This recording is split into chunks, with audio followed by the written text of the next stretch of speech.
أعوذ بالله من الشيطان الرجيم بسم الله الرحمن الرحيم ومن الناس من يقول آمنا بالله وباليوم الآخر وما هم بمؤمنين. کل کے درس میں سورۃ البقرہ شروع ہوئی تھی اور ایک رکوع تقریباً پورا ہوا ہے. شروع میں بات ہوئی تھی کہ 3 فرقوں کا 3 طبقوں کا ذکر ہوگا. 2 طبقوں کا ذکر ہوا. پہلا طبقہ جو مومنین کا تھا، متقین کا تھا، ہدی للمتقین میں نا، ان کی بات ہو گئی. دوسرا طبقہ ان الذین کفروا سواء علیہم، کفار کا جو طبقہ تھا ان کا بھی ذکر ہو گیا. آج جو وَمِنَ النَّاسِ مَن يَقُولُ جہاں سے سبق شروع ہو رہا ہے، اس کے نیچے لکھیں فریق ثالث کا بیان. فریق ثالث کس کو کہتے ہیں؟ تیسرے کو. تیسرے فریق کا بیان ہے. ثالث کا بیان یعنی منافقین. آپ خود اندازہ لگا لیں گے کہ متقین ایمان والوں کا تذکرہ چند آیات میں ہوا، 3 آیتوں میں ہوا. کفار کا تذکرہ 2 آیتوں میں ہوا، لیکن منافقین کا تذکرہ پورا ایک رکوع چلے گا. سب سے زیادہ آیات میں تذکرہ کن کا آیا؟ منافقین کا آیا. تو معلوم ہوا کہ جس کو سمجھانے کے لیے اللہ پاک نے قرآن کریم کا سب سے زیادہ حصہ اتارا ہے، وہ دشمن اتنا ہلکا نہیں ہو سکتا. وہ عام کافر سے زیادہ خطرناک ہے. سمجھے؟ جس کا کفر بالکل ظاہر باہر ہے نا، زبان سے بھی دل سے بھی کافر ہے، اس کو اللہ پاک نے صرف 2 آیتوں میں بیان کیا. اور جو منافق ہے، جس کا کفر پوشیدہ ہے کہ دل میں کفر ہے، زبان پر اسلام ہے، یہ اتنا خطرناک ہے، اتنا گہرا ہے مسلمان اور اہل اسلام کے لیے کہ اس کو سمجھانے کے لیے اللہ پاک نے پورا رکوع فرمایا ہے، مثالیں دی ہے، تشبیہات دی ہے ان کی حقیقت کو لیے. اس لیے منافق کو اتنا ہلکا نہیں لینا چاہیے. یہ وہ مارے آستین ہوتا ہے جو اسلام کی صف کے اندر آ کے نقصان پہنچا دیتا ہے. سمجھ میں آ گئی؟ تو فریق ثالث کا بیان یعنی منافقین ہو گیا. وَمِنَ النَّاسِ مَن يَقُولُ آمَنَّا بِاللَّهِ وَبِالْيَوْمِ الْآخِرِ، اور لوگوں میں سے بعض وہ ہے یقولو جو زبان سے تو کہتے ہیں. یقولو کے نیچے کیا لکھیں گے؟ باللسان. یقولو زبان سے کیا کہتے ہیں؟ آمنا باللہ وبالیوم الآخر، ہم ایمان لائے اللہ پر بھی، آخرت کے دن پر بھی. اللہ پر بھی ایمان لائے، آخرت کے دن پہ بھی. اس کے نیچے لکھیں خباثت نمبر 1 جھوٹا دعویٰ. خباثت یہ بھی ایک اصطلاح آئے گی. خباثت اردو میں بھی جیسے کہتے ہیں فلاں آدمی خبیث ہے. تو بہرحال یہ تو ایک کسی کی برائی اور مذمت کرنا ہے. مراد اس سے یہ ہوتا ہے کہ اس کے اندر یہ خرابی چھپی ہوئی ہے. سمجھ گئے؟ تو منافقین کی خباثت نمبر 1 کیا ہے؟ جھوٹا دعویٰ. جھوٹا زبان سے کیا دعویٰ کر رہے ہیں؟ کہ اللہ پہ بھی ایمان رکھتے ہیں، آخرت کے دن پہ بھی ایمان رکھتے ہیں، لیکن حقیقت کیا ہے؟ فرمائے وما ہم بمؤمنین. واو کے نیچے لکھے حالیہ. آپ نے پڑھا ہے نا، واو حالیہ ہے، جبکہ حال یہ ہے، حقیقت یہ ہے کہ وما ہم بمؤمنین، حقیقت میں وہ مومن نہیں ہے. یہ صرف ان کا زبانی کلامی دعویٰ ہے. وما ہم بمؤمنین، یہ منافق حقیقت میں مومن نہیں ہے. اچھا، یہاں اب ایک بات سمجھ لیں کہ اللہ پاک نے فرمایا یہ لوگ زبان سے کہتے ہیں کہ ہم اللہ پر ایمان لائے، آخرت پر ایمان لائے، جبکہ ان کا نہ اللہ پر ایمان ہے اور نہ آخرت پر ایمان ہے. تو کسی کے ذہن میں یہ اشکال نہ آئے کہ انہوں نے صرف اللہ اور آخرت کے دن پر ایمان کا جو دعویٰ کیا یہ جھوٹا ہے، باقی قرآن پر ایمان ان کا سچا ہے، پیغمبروں پر سچا ہے. سمجھ گئے؟ ایسا نہیں ہے. وہ آمنا باللہ و بالیوم الآخر، اس کے حاشیے پر لکھیں کہ یہاں پر مبدأ اور معاد کا ذکر ہے. کس کا؟ مبدأ اور معاد. اور اگر آسان لکھنا چاہے تو لکھیں یہاں ابتدا اور انتہا کا ذکر ہے. ابتدا اور انتہا کا ذکر ہے، مبدأ اور معاد کا ذکر ہے، لیکن مراد اس سے کیا ہے؟ تمام ایمانیات ہے. مراد اس سے تمام ایمانیات ہے. لیکن انسان جب کسی بات کو مختصر کرتا ہے نا، ہمارے استاد صاحب اس کی مثال دیتے ہیں، جیسے آپ کسی سے پوچھے بھئی سفر آپ کہاں گئے تھے، کہاں تک سفر کیا؟ کراچی سے لاہور تک سفر کیا ہے. کراچی سے. اس نے دیکھے اپنا مبدأ بتایا، ابتدا کہاں سے ہوئی؟ کراچی. اور انتہا حالانکہ بیچ میں حیدرآباد آیا ہے، سکھر آیا ہے، نواب شاہ آیا ہے، رحیم یار خان آیا ہے، سارے علاقے آئے ہیں نا، اس کا ذکر نہیں کیا. انسان جب مبدأ اور معاد ذکر کر لے تو بیچ میں ساری چیزیں خود بخود کیا ہوتی ہے؟ آ جاتی. منافق نے جب دعویٰ کیا کہ میں اللہ پر ایمان لایا، یہ مبدأ ہے، اور کہا آخرت پر ایمان لایا، یہ کیا ہے؟ معاد ہے. جب ان دونوں پر ایمان لانے کے دعوے میں یہ جھوٹا ہے تو بیچ کے تمام ایمانیات کے دعوے میں بھی یہ کیا ہے؟ جھوٹا ہے. اس کو الگ سے ذکر کرنے کی ضرورت نہیں پڑے گی. وما ہم بمؤمنین، حقیقت میں وہ مومن نہیں ہے. یخادعون اللہ، لکھیں غرض کذب. غرض کذب، یہ جھوٹ بولنے کی غرض وجہ کیا ہے؟ ان کو کیا ضرورت پڑی ہے جھوٹ بولنے کی؟ کیا مجبوری ہے؟ غرض کذب. تو فرمایا یخادعون اللہ والذین آمنوا، یہ دھوکہ دینا چاہتے ہیں اللہ اور ایمان والوں کو. زبانی دعویٰ کر کے کیا کرنا چاہتے ہیں؟ دھوکہ دینا چاہتے ہیں. دھوکہ، تاکہ یہ لوگ اس دھوکے میں رہے کہ یہ اپنے لوگ ہیں، ہمیں اپنی مجلس سے نہ اٹھائے، اپنی صف سے نہ اٹھائے، اپنے دسترخوان سے نہ اٹھائے.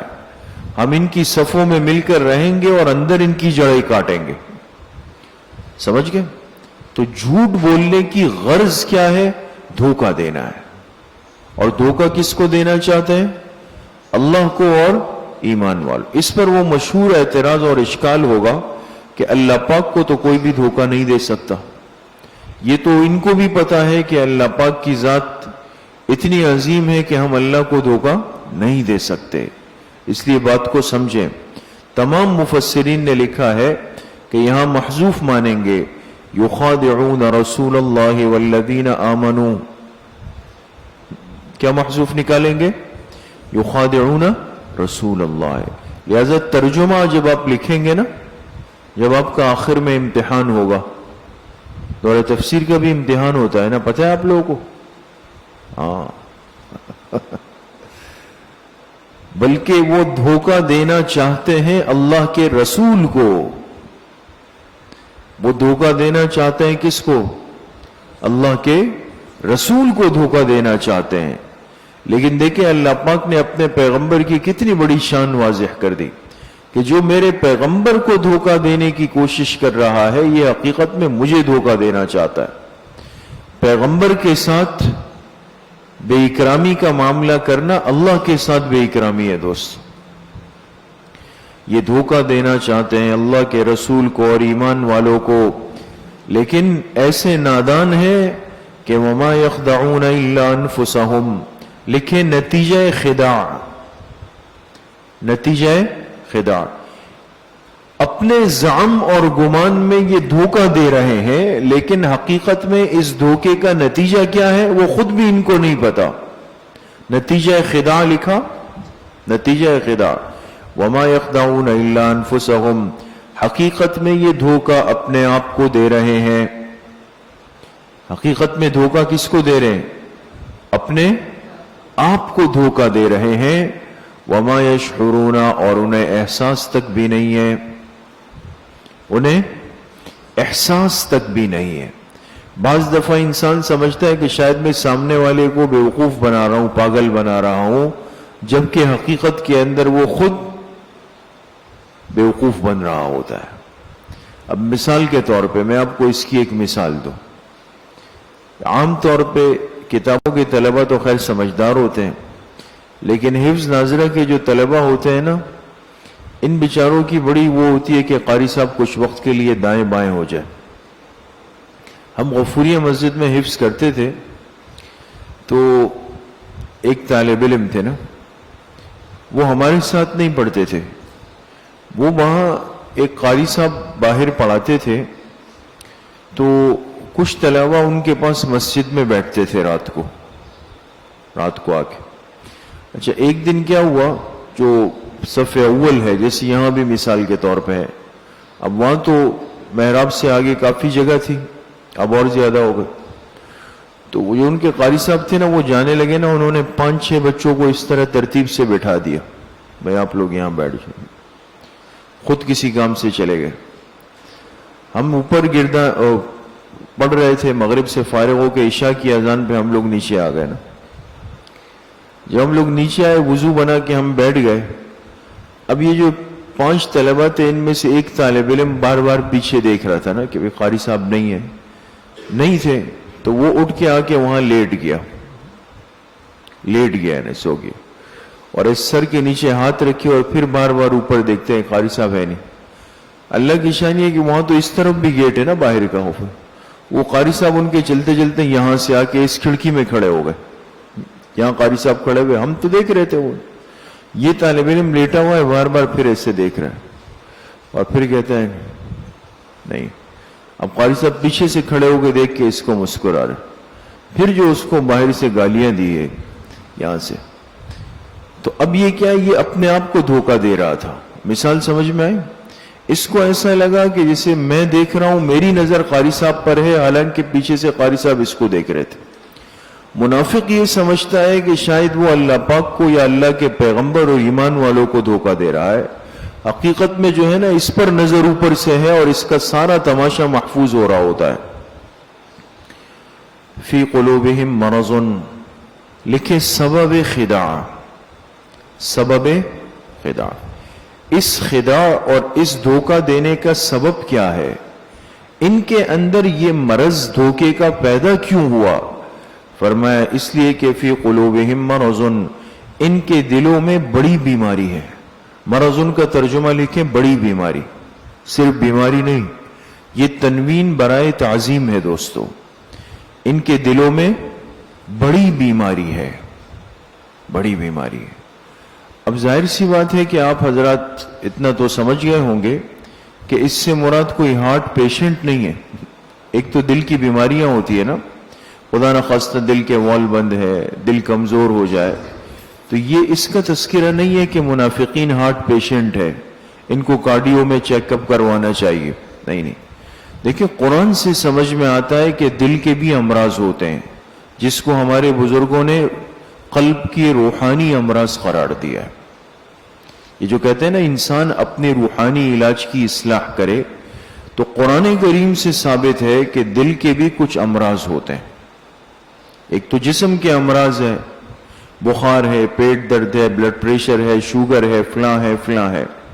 ایک دل کے امراض ہوتے ہیں، دل کے اندر بغض ہے، حسد ہے، کینہ ہے، عداوت ہے، بدگمانی ہے، یہ چیزیں جو ہیں، یہ امراض کون سے کہلاتے ہیں؟ قلبی امراض۔ یہ دیکھیں قرآن کریم میں اس کو بیان کیا۔ منافقین جو ہوتے ہیں یہ اصل میں دل کے روحانی مریض ہوتے ہیں، تو ان کے دلوں میں بہت بڑا مرض ہے۔ فزادہم اللہ مرضا، لکھے انجام دنیاوی، جب انہوں نے اپنے دل کو گندا کیا، ناپاک کیا، اس میں امراض پیدا کیے، تو پھر اللہ نے بھی ان کے مرض کو اور بڑھا دیا۔ اللہ نے بھی ان کے مرض کو اور بڑھا دیا۔ اللہ نے اس لیے بڑھایا کہ یہ سبب بنے اس کا، کون؟ یہ منافقین، یہ اس کا کیا بن گئے؟ سبب بن گئے۔ جیسے ایک آدمی کو ڈاکٹر کہے کہ بھئی اب آپ سگریٹ مت پئیں، آپ کے پھیپھڑے خراب ہو رہے ہیں، پھیپھڑوں کا کینسر ہو جائے گا، مت پیئے مت پیئے. یہ گھر آیا اور جا کے پھر اپنے بچوں سے، بیوی سے، گھر والوں سے چھپ کے جا کے پی رہا ہے. اس کے چھپ کر پینے سے مسئلہ تو حل نہیں ہوگا نا، بیماری تو بڑھتی جا رہی ہے. ایک ہفتے بعد جب چیک اپ ہوا تو رپورٹ میں آیا کہ موصوف نے کام کیا ہے، اس نے تو کام کیا ہے، بیماری بڑھ گئی ہے.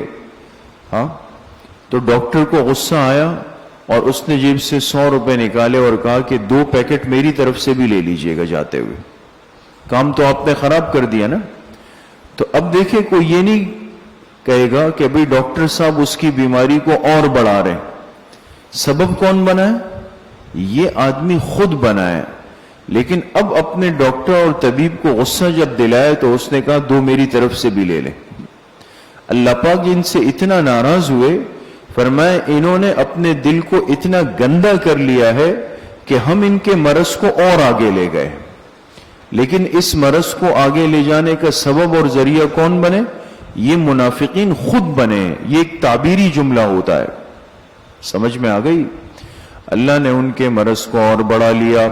وَلَهُمْ عَذَابٌ عَلِيمٌ. لکھے انجام اخروی، آخرت کا انجام کیا ہوگا؟ فرمایا ان کے لیے دردناک عذاب ہے. بما كانوا يكذبون. با کے نیچے لکھے سببیہ. آپ نے نحو میں پڑھا ہے، شرح میں تعامل میں پڑھا ہے کہ الباء للسببیہ، با مختلف معانی کے لیے آتا ہے. کبھی کبھی با کس کے لیے ہوتا ہے؟ سبب بتانے کے لیے. ان کو دنیا میں بھی سزا ملی، آخرت میں بھی سزا ملے گی. وجہ فرمائے بما كانوا يكذبون. لکھے سبب عذاب، سبب بسبب ان کے جھوٹ بولنے کے، بسبب ان کے جھوٹ بولنے کے. انہوں نے جھوٹ بولا. جھوٹ یہ بولا کہ زبان سے کہا کہ ہمارے پاس ایمان ہے، لیکن دل میں ایمان نہیں تھا. وَإِذَا قِيلَ لَهُمْ لَا تُفْسِدُوا فِي الْأَرْضِ. لیکن خباثت نمبر 2 انعکاس فہم. خباثت نمبر 2 کیا ہے؟ انعکاس. انعکاس سین کے ساتھ. انعکاس کہتے ہیں الٹ جانا، فہم کہتے ہیں سمجھ کو. دوسری خرابی منافقین کی یہ ہے کہ ان کا دماغ الٹا ہے. ان کی سوچ اور ان کی سمجھ کیا ہے؟ وہ بالکل الٹی ہے. سمجھ میں آ گئی بات دوستوں؟ تو صحیح کو غلط اور غلط کو صحیح کہنا، یہ ان کا ایک بہت بڑا مرض ہے. لہذا وَإِذَا قِيلَ لَهُمْ. اور جب ان سے کہا گیا، جب ان سے کہا جاتا منافقین سے، لا تفسدوا فی الارض، زمین میں فساد مت پھیلاؤ، یہ جو کچھ حرکتیں تم کر رہے ہو یہ زمین میں فساد کا ذریعہ بن رہی ہے. جو آدمی دوستو 2 رخا ہوتا ہے نا، 2 رنگا، یہاں کچھ وہاں کچھ، آپ کو کہے گا جی جی جی جی جی جی بالکل بالکل صحیح جا رہے ہیں آپ لوگ، صحیح جا رہے ہیں، اور باہر جا کے کہہ رہے ہیں کہ سب سے بڑے گڑبڑے یہ لوگ ہیں. تو ایک ماحول خراب کر رہا ہے نا. یہاں آپ کو تھپکی دے رہا ہے، باہر جا کے آپ کی شکایت کر رہا ہے، تو ماحول تو خراب ہوگا. تو اللہ نے فرمایا جب ان سے کہا جاتا ہے کہ بھئی زمین میں فساد مت پھیلاؤ، یہ 2 رنگی چھوڑ دو، تو کیا کہتے تھے؟ قالوا انما نحن مصلحون. ہم ہی تو اصلاح کرنے والے ہیں. ہم ہی کیا کرنے والے ہیں؟ اصلاح کرنے والے ہیں. اس اصلاحی تحریک کے بانی مبانی تو ہم ہیں. سمجھ گئے؟ تو اپنے فساد کو تعبیر کر رہے ہیں کس سے؟ اصلاح سے. یہ ضد ہے نا آپس میں. اصلاح سے خیر پیدا ہوتی ہے، فساد سے مصیبتیں پیدا ہوتی ہے. اسی کو انعکاس فہم کہتے ہیں دوستوں. سمجھ میں آ گئی؟ تو کہنے لگے انما نحن مصلحون، ہم ہی کیا کرنے والے ہیں؟ اصلاح کرنے والے ہیں. حاشیے پہ لکھے کہ انما کلمہ حسر ہے. یہ تو آپ نے پڑھا ہے نا، انما کیا ہے؟ کلمہ حسر ہے. کمال دیکھیں، یہ بھی نہیں کہا کہ ہم اصلاح کرنے والے ہیں، کہا ہم ہی اصلاح کرنے والے ہیں، ہمارے علاوہ تو کوئی ہے ہی نہیں اس معاشرے میں. تو انما کلمہ حسر ہے. گویا منافقین نے اصلاح کو اپنی ذات میں بند کر دیا. منافقین نے اصلاح کو کیا کیا؟ اپنی ذات میں کہا ہمارے علاوہ اور کوئی مصلح نہیں ملے گا آپ کو، تو ہم ہیں ایسے لوگ۔ الا انہم هم المفسدون، لکھے رد بلیغ، رد اللہ منافقین کے دعوے کو رد کر رہے ہیں، لیکن رد بھی ایک بلیغ انداز میں، بلاغت والے انداز میں، خوبصورت انداز میں۔ انہوں نے کیا دعویٰ کیا؟ ہم ہی اصلاح کرنے والے۔ اب اللہ کا جواب سنیں، فرمایا الا آگاہ ہو جاؤ، انہم هم المفسدون، یہی لوگ ہی فساد پھیلانے والے۔ جو انداز ان کا تھا وہی انداز اللہ پاک نے اختیار کیا، سمجھ گئے؟ فَدِنَّهُمْ كَمَا دَانُوا، متنبی میں کے اندر ہے نا کہ جیسا انہوں نے کیا تو ہم نے بدلہ بھی پھر اسی طرح لیا۔ تو اللہ نے فرمایا الا انہم هم المفسدون، کہ سنو، آگاہ ہو جاؤ، یہی لوگ ہی فسادی ہیں، وَلَكِنْ لَا يَشْعُرُونَ، لیکن ان کو پتہ بھی نہیں ہے۔ وَإِذَا قِيلَ لَهُمْ آمِنُوا كَمَا آمَنَ النَّاسِ، لکھیں خباثت نمبر 3 حماقت و غباوت، خباثت نمبر 3 حماقت و غباوت۔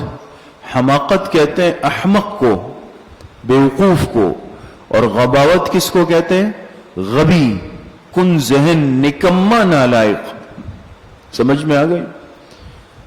تو یہ لوگ احمق بھی ہے اور غبی بھی ہے، غبی ہے بالکل، کچھ بھی نہیں آتا ان لوگوں کو۔ تو اللہ نے فرمایا وَإِذَا قِيلَ لَهُمْ آمِنُوا كَمَا آمَنَ النَّاسِ، جب ان سے کہا جاتا کہ ایمان لاؤ اسی طرح جیسے کہ یہ لوگ ایمان لائے ہیں۔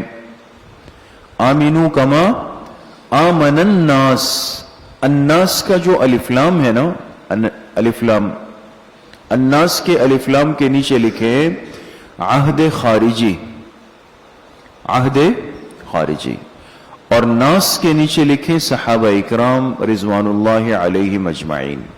یہ جو الناس پر الف لام آیا نا، اس نے واضح کیا کہ یہاں اللہ کچھ خاص لوگوں کو تذکرہ فرمانا چاہتے ہیں۔ تو منافقین سے کہا گیا کہ ایمان اس طرح لاؤ جیسے یہ لوگ ایمان لائے ہیں۔ لوگوں سے مراد کون ہے؟ صحابہ اکرام۔ اللہ کو ایمان بھی وہی چاہیے جو صحابہ جیسا ایمان ہو۔ اس لیے ہمارے اکابر جو یہ عقائد میں کہتے ہیں نا کہ صحابہ معیار ایمان ہے، صحابہ معیار ایمان ہے، ان کی نفی یا ان کے بارے میں شکوک و شبہات پیدا کرنا اپنے ایمان کے معیار کو مشکوک کرنا ہے دوست۔ ان کے بغیر ایمان اللہ کے ہاں معتبر ہی نہیں ہے۔ تو جب ان کو کہا گیا کہ ایمان لاؤ جیسے یہ صحابہ ایمان لائے ہیں، سمجھ میں آ گئی؟ سمجھ گئے؟ کما آمن الناس، اس پر ایک نقطہ لکھیں حاشیے میں اگر نہیں لکھا ہوا ہے، اور بہت اہم نقطہ ہے۔ گویا اللہ نے واضح کر دیا کہ صرف فروع میں نہیں بلکہ اصول میں بھی نیک لوگوں کی تقلید کرنی ہے۔ صرف فروع میں نہیں بلکہ اصول میں بھی۔ دیکھیں ان سے کہا کہ ایمان ان کی طرح لاؤ، کن کی طرح؟ صحابہ کی طرح۔ ایمان کے اندر ان کی تقلید کر لو، ان جیسا ایمان بنا لو، سمجھ گئے؟ تو جب تقلید اصول کے اندر جائز ہے، ایمان تو اصول ہے نا، تو فروعی مسائل میں تو تقلید بطریقہ اولا جائز ہوگی۔ ہم تو امام اعظم ابو حنیفہ رحمت اللہ علیہ کے بتائے ہوئے مسائل کی طرح نماز پڑھتے ہیں، روزہ رکھتے ہیں، حج کرتے ہیں، اور اللہ پاک نے تو تقلید میں اصول کی بھی اجازت دی ہے۔ سمجھ میں آ گئی بات دوستوں؟ تو فرمایا ایسا ایمان لاؤ جیسے صحابہ لائے ہیں۔ قالوا، تو منافقین کہنے لگے، اب منافقین کا جواب سنیں۔ منافقین کہنے لگے کہ انؤمن کما آمن السفہاء، کیا ہم ایسے ایمان لے آئے جیسے یہ بیوقوف ایمان لائے ہیں؟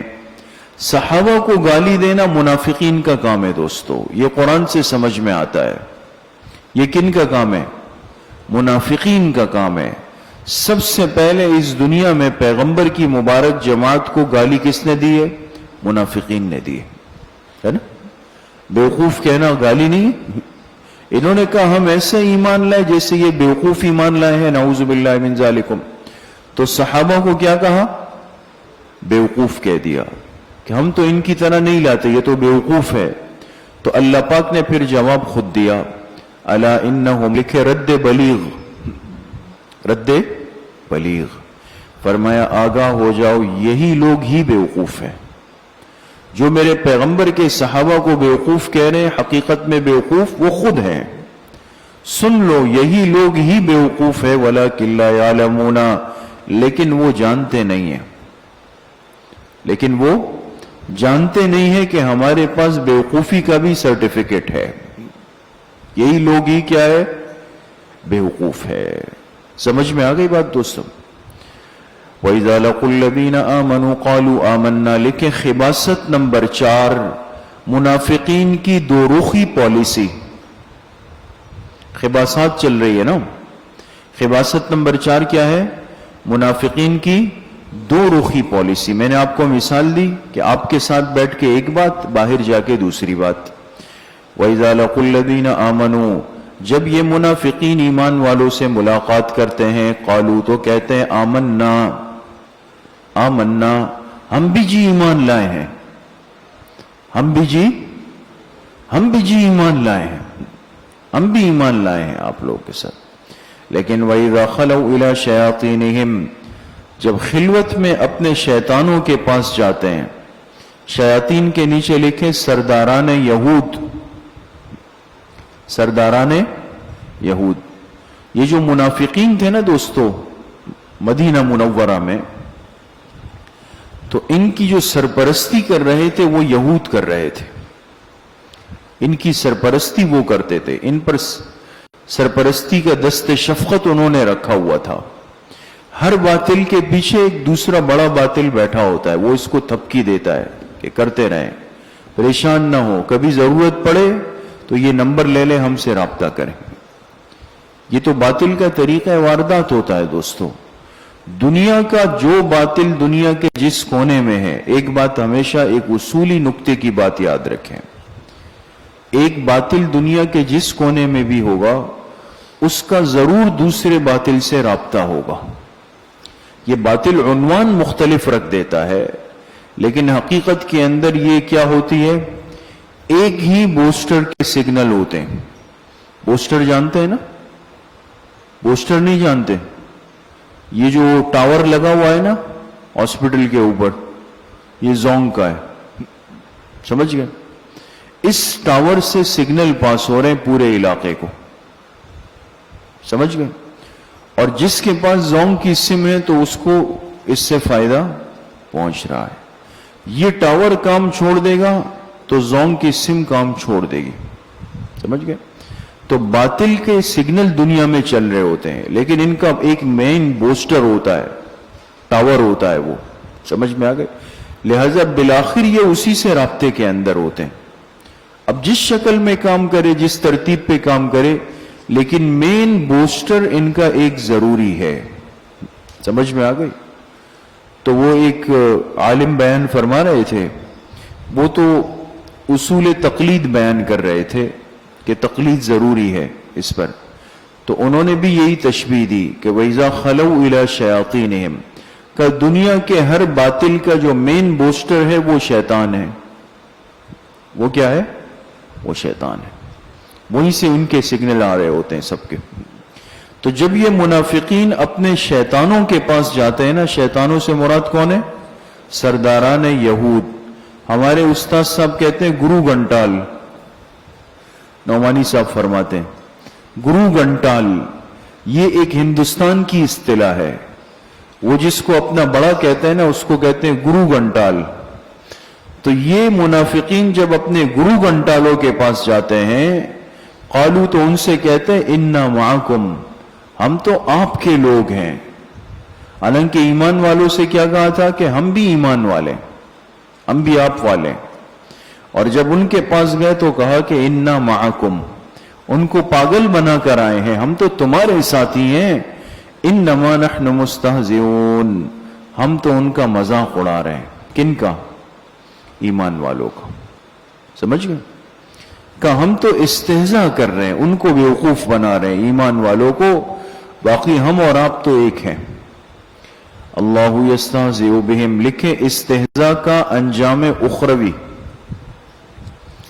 استہزاء کا انجام اپنے زعم اور سوچ کے مطابق منافق ہمارے ساتھ کھلواڑ کر رہا ہے ایمان والوں کے ساتھ، لیکن اللہ نے فرمایا ایسا نہیں ہے. اللہ یستہزئ بہم، اس کا ترجمہ لکھے اللہ ان کے اس استہزاء کی سزا ان کو دیں گے. اللہ ان کے اس استہزاء کی کیا کریں گے؟ انہوں نے جو مذاق بنایا ہوا ہے نا، اس کی سزا اللہ پاک ان کو دیں گے، اس لیے انجام اخروی کہا اس کو. وَيَمُدُّهُمْ فِي طُغْيَانِهِمْ، لکھے انجام دنیاوی، آخرت میں تو سزا ملے گی. دنیا کی سزا کیا ہے؟ وَيَمُدُّهُمْ فِي طُغْيَانِهِمْ، اللہ پاک ان کو کھینچتے رہیں گے ان کی سرکشی میں، کھینچتے رہیں گے ان کی سرکشی میں. یعمہون، جس میں یہ حیران پھرتے رہیں گے، حیران پھرتے رہیں گے. منافق کی زندگی میں سکون نہیں ہے دوستو، سکون نہیں ہے، اطمینان نہیں ہے. کبھی اس کو لگتا ہے وہاں بیٹھنا اچھا ہے، کبھی لگتا ہے یہاں بیٹھنا اچھا ہے. یہاں بیٹھنے کے بعد بھی اس کو لگتا ہے کہ بھئی یہ میری حقیقت سے واقف نہ ہو جائے، وہاں بیٹھنے کے بعد بھی خوف ہوتا ہے کہ وہ میری حقیقت سے واقف نہ ہو جائے. یہ ہے یعمہون دوستو، ساری زندگی حیران و پریشان گھومتے رہیں گے. یہ اللہ پاک ایک سزا دے دیتے ہیں ان کو. اولئک الذین اشتروا الضلالۃ بالہدی، لکھیں خلاصہ داستان منافقین. اب منافقین کے جو قصہ ہے، داستان ہے نا، اس کا خلاصہ کیا ہے؟ خلاصۃ الخلاصہ بیان فرما رہے ہیں. اولئک، فرمائے یہ منافقین وہ لوگ ہیں، اشتروا الضلالۃ بالہدی، جنہوں نے گمراہی کو خرید لیا ہدایت کے بدلے میں. ہائے ہائے، ایسے محروم لوگ تھے.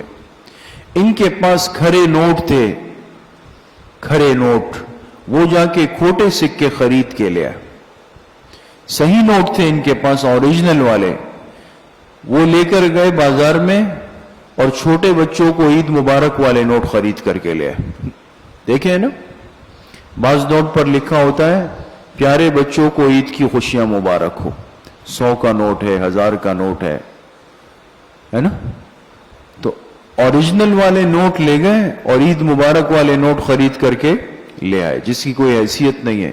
تو اللہ نے ان کو ایمان جیسی نعمت دی تھی، لیکن ایسی بدبختی غالب آئی کہ وہ ایمان بیچ دیا، اس کے بدلے میں گمراہی خرید کر کے آ گئے، محروم ہو گئے. اولئک الذین اشتروا الضلالۃ بالہدی، ان منافقین نے گمراہی خرید لی ہدایت کے بدلے میں. سمجھ گئے؟ فما ربحت تجارتهم، پس ان کی تجارت سودمند نہ ہوئی. ربحت کا ترجمہ ہے سودمند، یعنی نفع بخش. ان کی تجارت نفع بخش نہیں ہوئی. انسان جب تجارت کرتا ہے تو نفع کے لیے کرتا ہے دوستوں، نقصان کے لیے نہیں کرتا. لیکن منافق دنیا کا وہ احمق اور غبی انسان ہے کہ جو اپنی تجارت نقصان کے لیے کر رہا ہوتا ہے، نعمت دے کر مصیبت خرید رہا ہوتا ہے. سمجھ میں آ گئی بات دوستو؟ تو ان کی تجارت نفع بخش نہ ہوئی. تجارتہم، ان کی تجارت نفع بخش نہ ہوئی. یہاں حاشیے پر لکھے کہ ربح کی نسبت تجارت کی طرف مجاز عقلی ہے. آپ نے مختصر المعانی جن ساتھیوں نے پڑھی ہے، اور یا اس سے پہلے دروس البلاغہ ہے، اس میں بھی ہے مجاز عقلی. بعض دفعہ نسبت اصل کو چھوڑ کر تبع کی طرف کر دی جاتی ہے. تو لکھے ربح کی نسبت تجارت کی طرف کیا ہے؟ مجاز عقلی ہے. اس لیے کہ اصل منافع تاجر پاتا ہے نہ کہ تجارت. اصل منافع کون پاتا ہے؟ تاجر، نہ کہ تجارت. تو ہونا تو یہ چاہیے تھا کہ فما ربح تاجرہم، منافقین کے جو تاجر تھے انہوں کو نفع نہیں پایا، لیکن اللہ پاک نے فرمایا ان کی تجارت نے نفع نہیں پایا. ٹھیک ہے؟ تو اگر امتحان میں سوال آ جائے کہ یہاں پر کون سا مجاز استعمال ہوا ہے تو آپ کیا لکھیں گے؟ یہ مجاز عقلی ہے. ان کی تجارت نفع بخش نہ ہوئی، وما کانوا مہتدین، اور نہ انہوں نے ہدایت پائی، نہ انہوں نے ہدایت پائی. تو خلاصہ یہ نکلا کہ نہ گھر کے ہیں اور نہ گھاٹ کے ہیں. بعض لوگ وہ ہوتے ہیں کہ مسجد سے بھی جڑے ہوئے ہیں اور ماشاءاللہ اللہ نے تجارت بھی اچھی رکھی ہوئی. بعض ایسے ہوتے ہیں بیچارے کہ جو کاروبار میں تو اتنے تیز نہیں ہیں، عقل مند نہیں ہیں، لیکن مسجد کے اعمال میں اچھے ہیں. بعض وہ ہیں کہ جو مسجد کے اعمال میں کمزور ہیں لیکن مارکیٹ میں تیز ہیں، کسی نہ کسی درجے میں فائدے میں جا رہے ہیں نا. لیکن یہ وہ ہیں کہ جو نہ وہاں کے ہیں اور نہ یہاں کے ہیں. تو اللہ نے فرمایا نہ تجارت نفع دے رہی ہے اور نہ ہدایت ان کے پاس ہے. مثلہم کمثل الذی استوقد نارا. اب اللہ پاک منافقین کی مثال دے کے سمجھائیں گے. کیا دے کر کے؟ مثال. اس لیے کہ انسانی فطرت یہ ہے کہ یہ کسی بات کو مثال سے زیادہ اچھے انداز میں سمجھ لیتا ہے. جیسے میں نے آپ کو قاری صاحب اور بچے کی مثال دی نا، تو ایک بات آسان ہو گئی. اللہ پاک بھی انسان کو انسان کے مزاج کے مطابق سمجھاتے ہیں. اب چونکہ منافقین کی اتنی وضاحت ہوئی تو اب اللہ پاک آپ کو مثالیں دیں گے. اچھا، اب یہاں پر مثالیں آئیں گی دو مثالیں کیوں آئی؟ اس کی وجہ بھی آپ کے سامنے ابھی آئے گی، آپ لکھیں گے. منافقین کے بھی پھر دو طبقے تھے. ایک منافق وہ ہوتا ہے جو منافق اپنے نفاق میں پکا ہوتا ہے، پکا منافق ہوتا ہے، اور ایک منافق وہ ہوتا ہے جو کچا منافق ہوتا ہے، وہ اس نفاق میں بھی کچا چل رہا ہوتا ہے. تو دونوں کی مثال بھی اللہ پاک نے الگ الگ کر کے دی. سمجھ میں آ گئی؟ تو مثلہم کے نیچے لکھیں مثال نمبر 1 ناری. نار کس کو کہتے ہیں؟ آگ. آگ. اللہ پاک جو مثال آپ کو دیں گے نا، یہ آگ کے ذریعے سے ایک مثال دے کے سمجھانا چاہتے ہیں. آگ کی مثال نمبر 1 ناری، اور بین القوسین یعنی بریکٹ میں لکھیں کہ یہ پکے منافقین کی مثال ہے. کن کی مثال ہے؟ پکے والے منافقین کی. فرمایا مثلہم، ان منافقین کی مثال کمثل الذی، اس شخص کی طرح ہے. ان پکے منافقین کی مثال اس شخص کی طرح ہے استوقد نارا، جس نے آگ بھڑکائی. جس نے کیا بھڑکائی؟ آگ بھڑکائی، آگ جلائی. فلما اضاءت ما حولہ، جب اس آگ نے روشن کر دیا ما حولہ، اپنے ارد گرد کو. بھئی آپ دیکھتے ہیں نا، جب انسان اندھیرے میں آگ جلاتا ہے تو آگ کی روشنی سے ارد گرد کا ماحول روشن ہو جاتا ہے. تو جب اس آگ نے روشن کر دیا ما حولہ، کس کو؟ ارد گرد کو. ارد گرد کو. تو ذہب اللہ بنورہم، اللہ پاک لے گئے ان کے نور کو. اللہ لے گئے ان کے نور کو لے گئے. وَتَرَكَهُمْ فِي ظُلُمَاتٍ، اور ان کو چھوڑ دیا اندھیروں میں. ان کو چھوڑ دیا اندھیروں میں. لا يبصرون، وہ دیکھ نہیں سکیں گے. ایک آدمی رات کے اندھیرے میں سفر کر رہا ہے، راستہ نظر ہی نہیں آ رہا اس کو. سمجھ میں آ گئے؟ راستہ نظر نہیں آ رہا، بیچارہ بہت پریشان ہے. اچانک اس کو لگا کہ وہاں آگ جل رہی ہے، اور اس آگ کی وجہ سے تھوڑا سا ماحول ارد گرد کا کیا ہو گیا؟ روشن. اس نے کہا بھئی جلدی وہاں پہنچو، وہاں سے اندازہ ہوگا سمت کا، لوکیشن کا کہ کہاں جانا ہے. جیسے یہ قریب پہنچا آگ بند ہو گئی. آگ کیا ہو گئی؟ ذہب اللہ بنورہم. جیسے یہ منافق کسی فائدے کی طرف آنے کا ارادہ کرتا ہے، اللہ اس کی روشنی بجھا دیتے ہیں. اب اس کو پھر کچھ سجائی نہیں دیتا. پھر لگتا ہے وہاں آگ جل رہی ہے، یہاں آیا، جیسے قریب آیا آگ اللہ نے بجھا دی. تو اس کی زندگی جہنم بن جاتی ہے. دوستو سمجھ میں آ گئی بات؟ دوستو یہ پکے منافقین کی مثال ہے. روشنی کی تلاش میں ادھر ادھر بھاگ رہے ہوتے ہیں، لیکن جب پہنچتے ہیں تو وہ لائٹ وہاں بند ہو جاتی. سمم بکمن عمیٌ فہم لا یرجعون. لکھ اس سے پہلے محذوف نکالیں گے, سمن سے پہلے لکھیں ای ہم, ای ہم.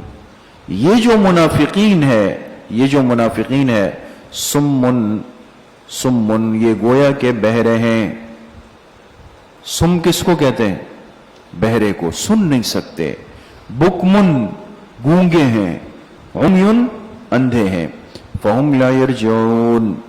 تو جب بہرے بھی ہیں, گونگے بھی ہیں, اندھے بھی ہیں, تو فہم لا یرجعون نتیجہ یہ ہے کہ اب یہ لوٹ نہیں سکیں گے. نیچے لکھے الی الایمان.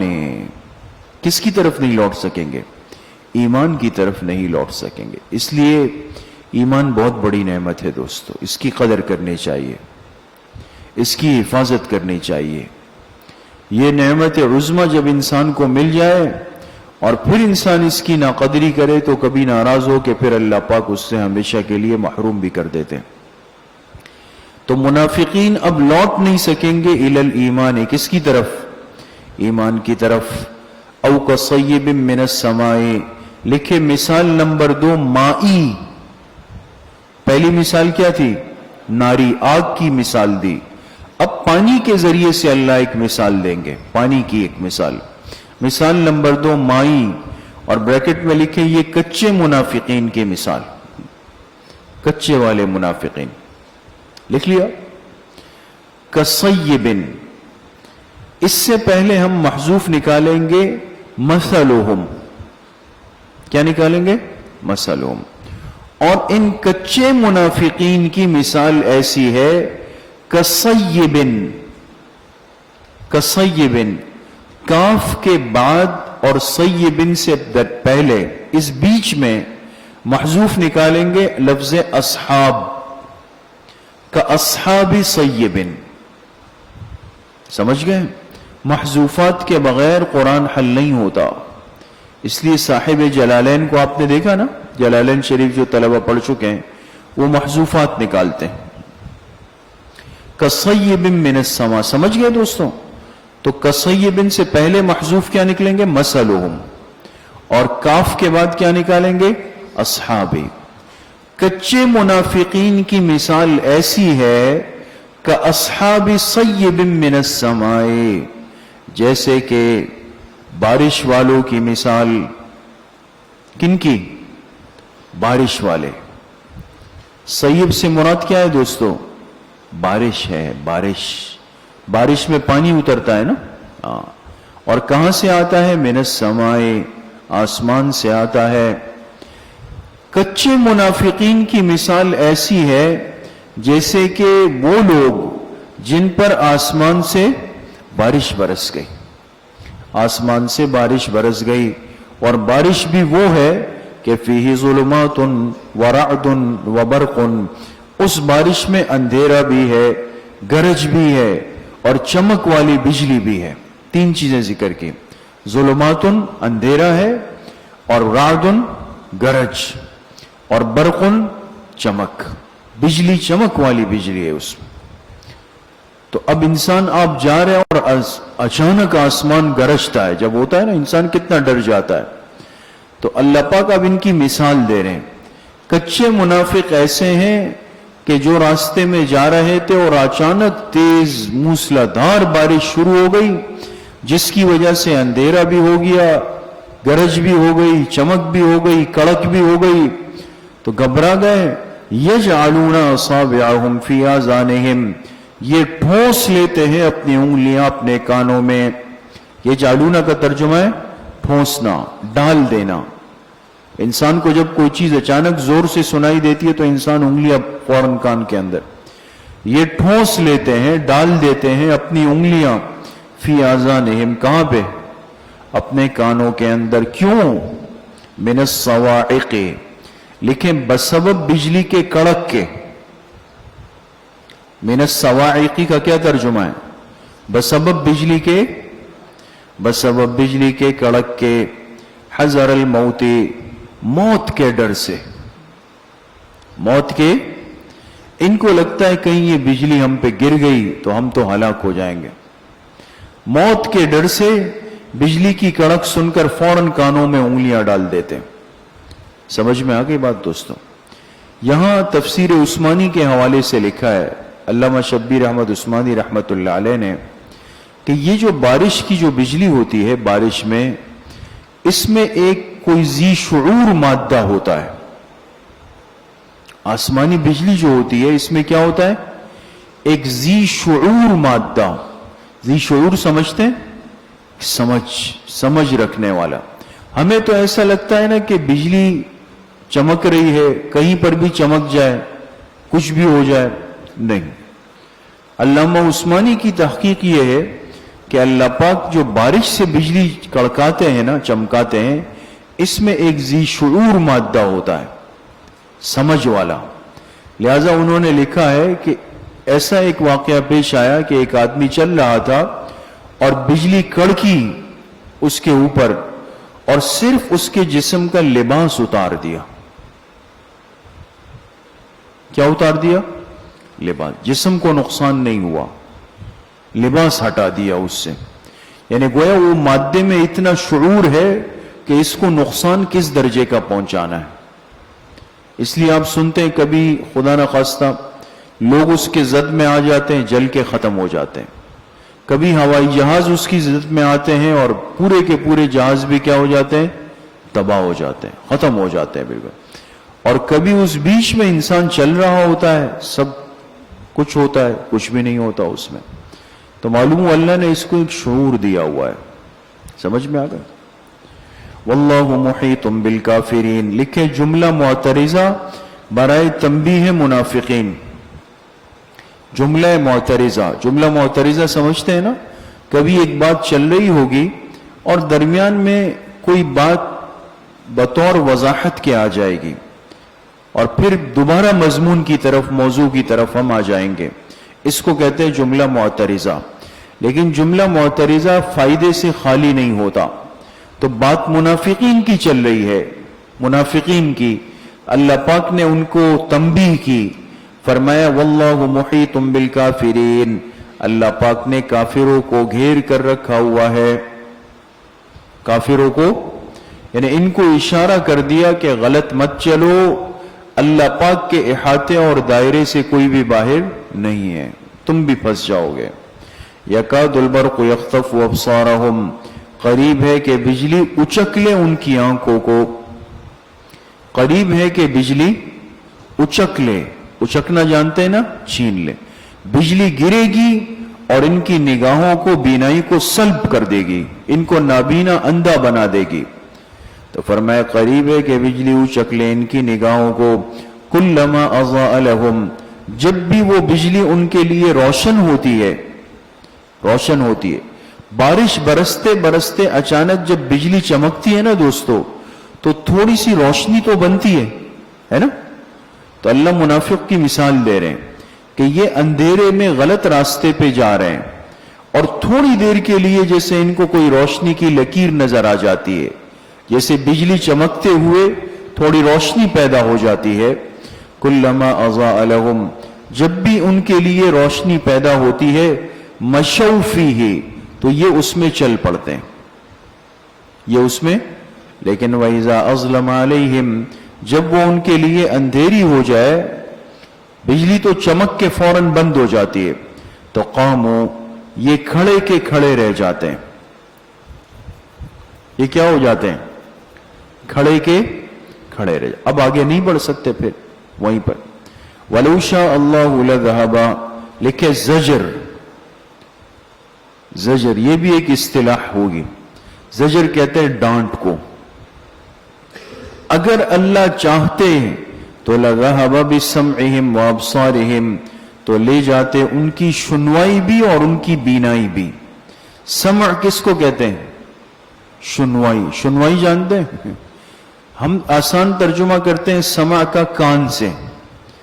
یہ جو کان اللہ پاک نے بنایا ہے نا دوستو، یہ تو ایک گھر ہے. اصل چیز جو ہے نا وہ کان کے اندر کی ایک صلاحیت ہے، وہ ہے سننے کی صلاحیت. آپ نے دیکھا ہوگا بعض لوگ اونچا سنتے ہیں. کیا سنتے ہیں؟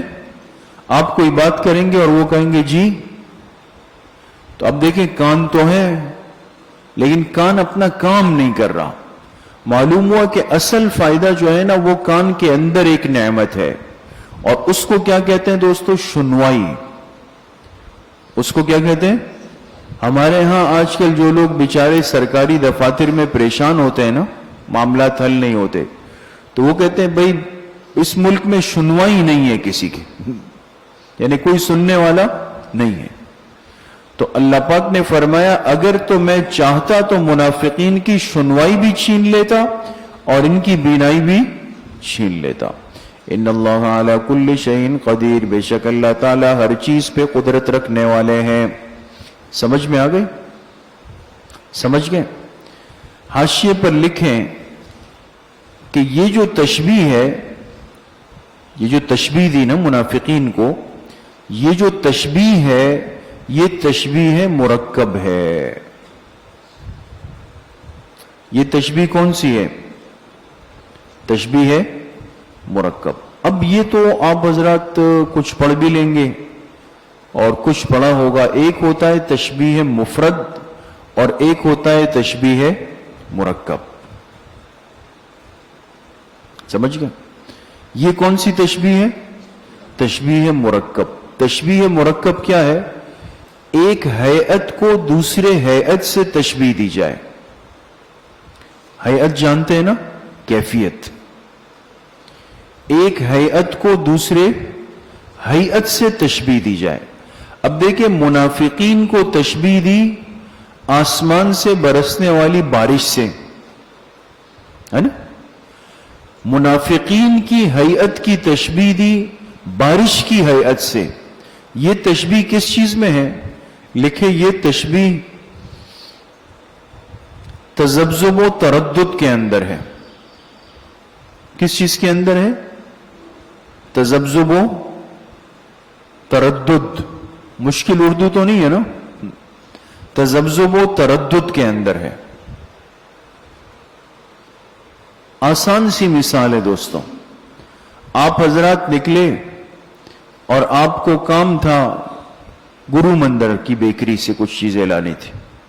جیسے ہی گلی سے نکلے تیز رفتار بارش شروع ہو گئی، کچھ نظر ہی نہیں آ رہا. تو ایسے موقع پہ انسان کیا کرتا ہے؟ کیا کرتا ہے؟ کوئی سائبان تلاش کرتا ہے نا کہ بھئی اس کے نیچے کچھ دیر کے لیے کھڑا ہو جاؤں اور بارش ذرا ہلکی ہو جائے تو پھر چل پڑوں گا. تو جا کے جو ہے وہ ایک چیز کے ایک دکان کے شٹر کے نیچے کھڑے ہو گئے. تھوڑی دیر بعد لگا کہ شاید بارش ہلکی ہو رہی ہے. جیسی پیر آگے کیا اور پھر جو ہے نا زوردار بارش ہو گئی. یہ فوراً پھر پیچھے ہو گیا، ہے نا؟ اب یہ تھوڑا سا آگے بڑھتا ہے پھر پیچھے ہوتا ہے. اب سمجھ نہیں آ رہی اس کو کہ جانا چاہیے یا گھر واپس جاؤں یا بیکری جاؤں یا اس سائبان سے ہٹوں نہیں ہٹوں. دماغ کام نہیں کر رہا نا، ابھی پریشان سا ہو جاتا ہے انسان.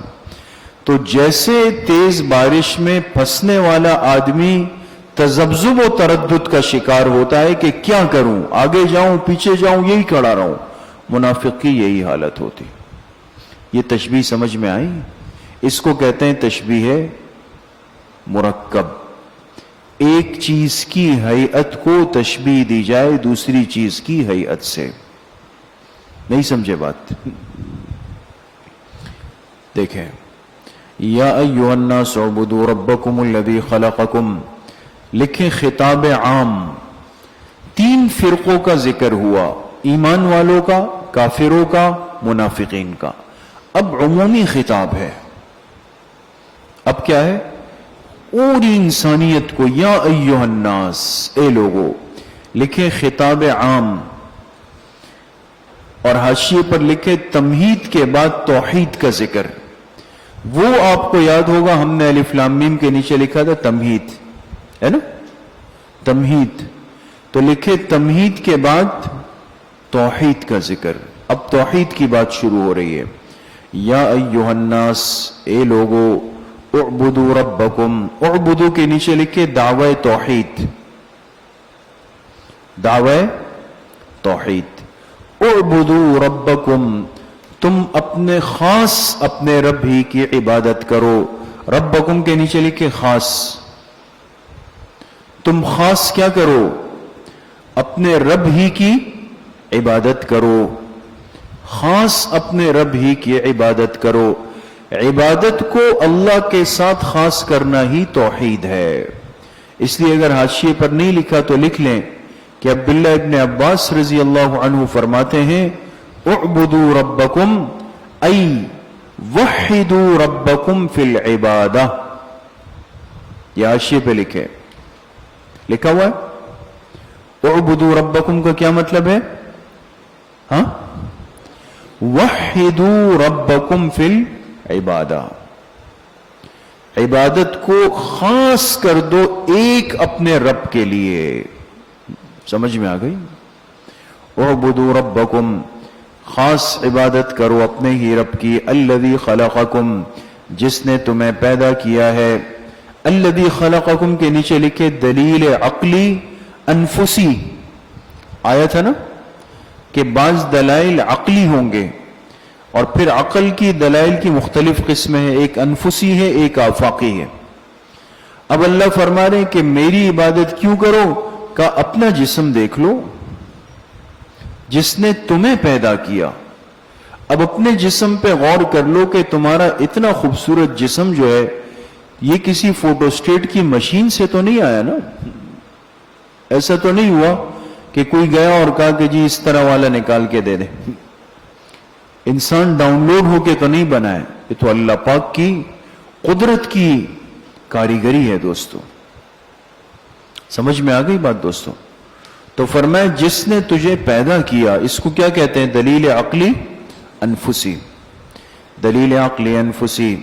اچھا، اب یہاں سے خلقکم کے نیچے لکھیں امر نمبر 1، امر نمبر 1، اور حاشیے پر لکھیں کہ یہ دلیل عقلی 5 امور پر مشتمل ہے۔ کتنے امور پر؟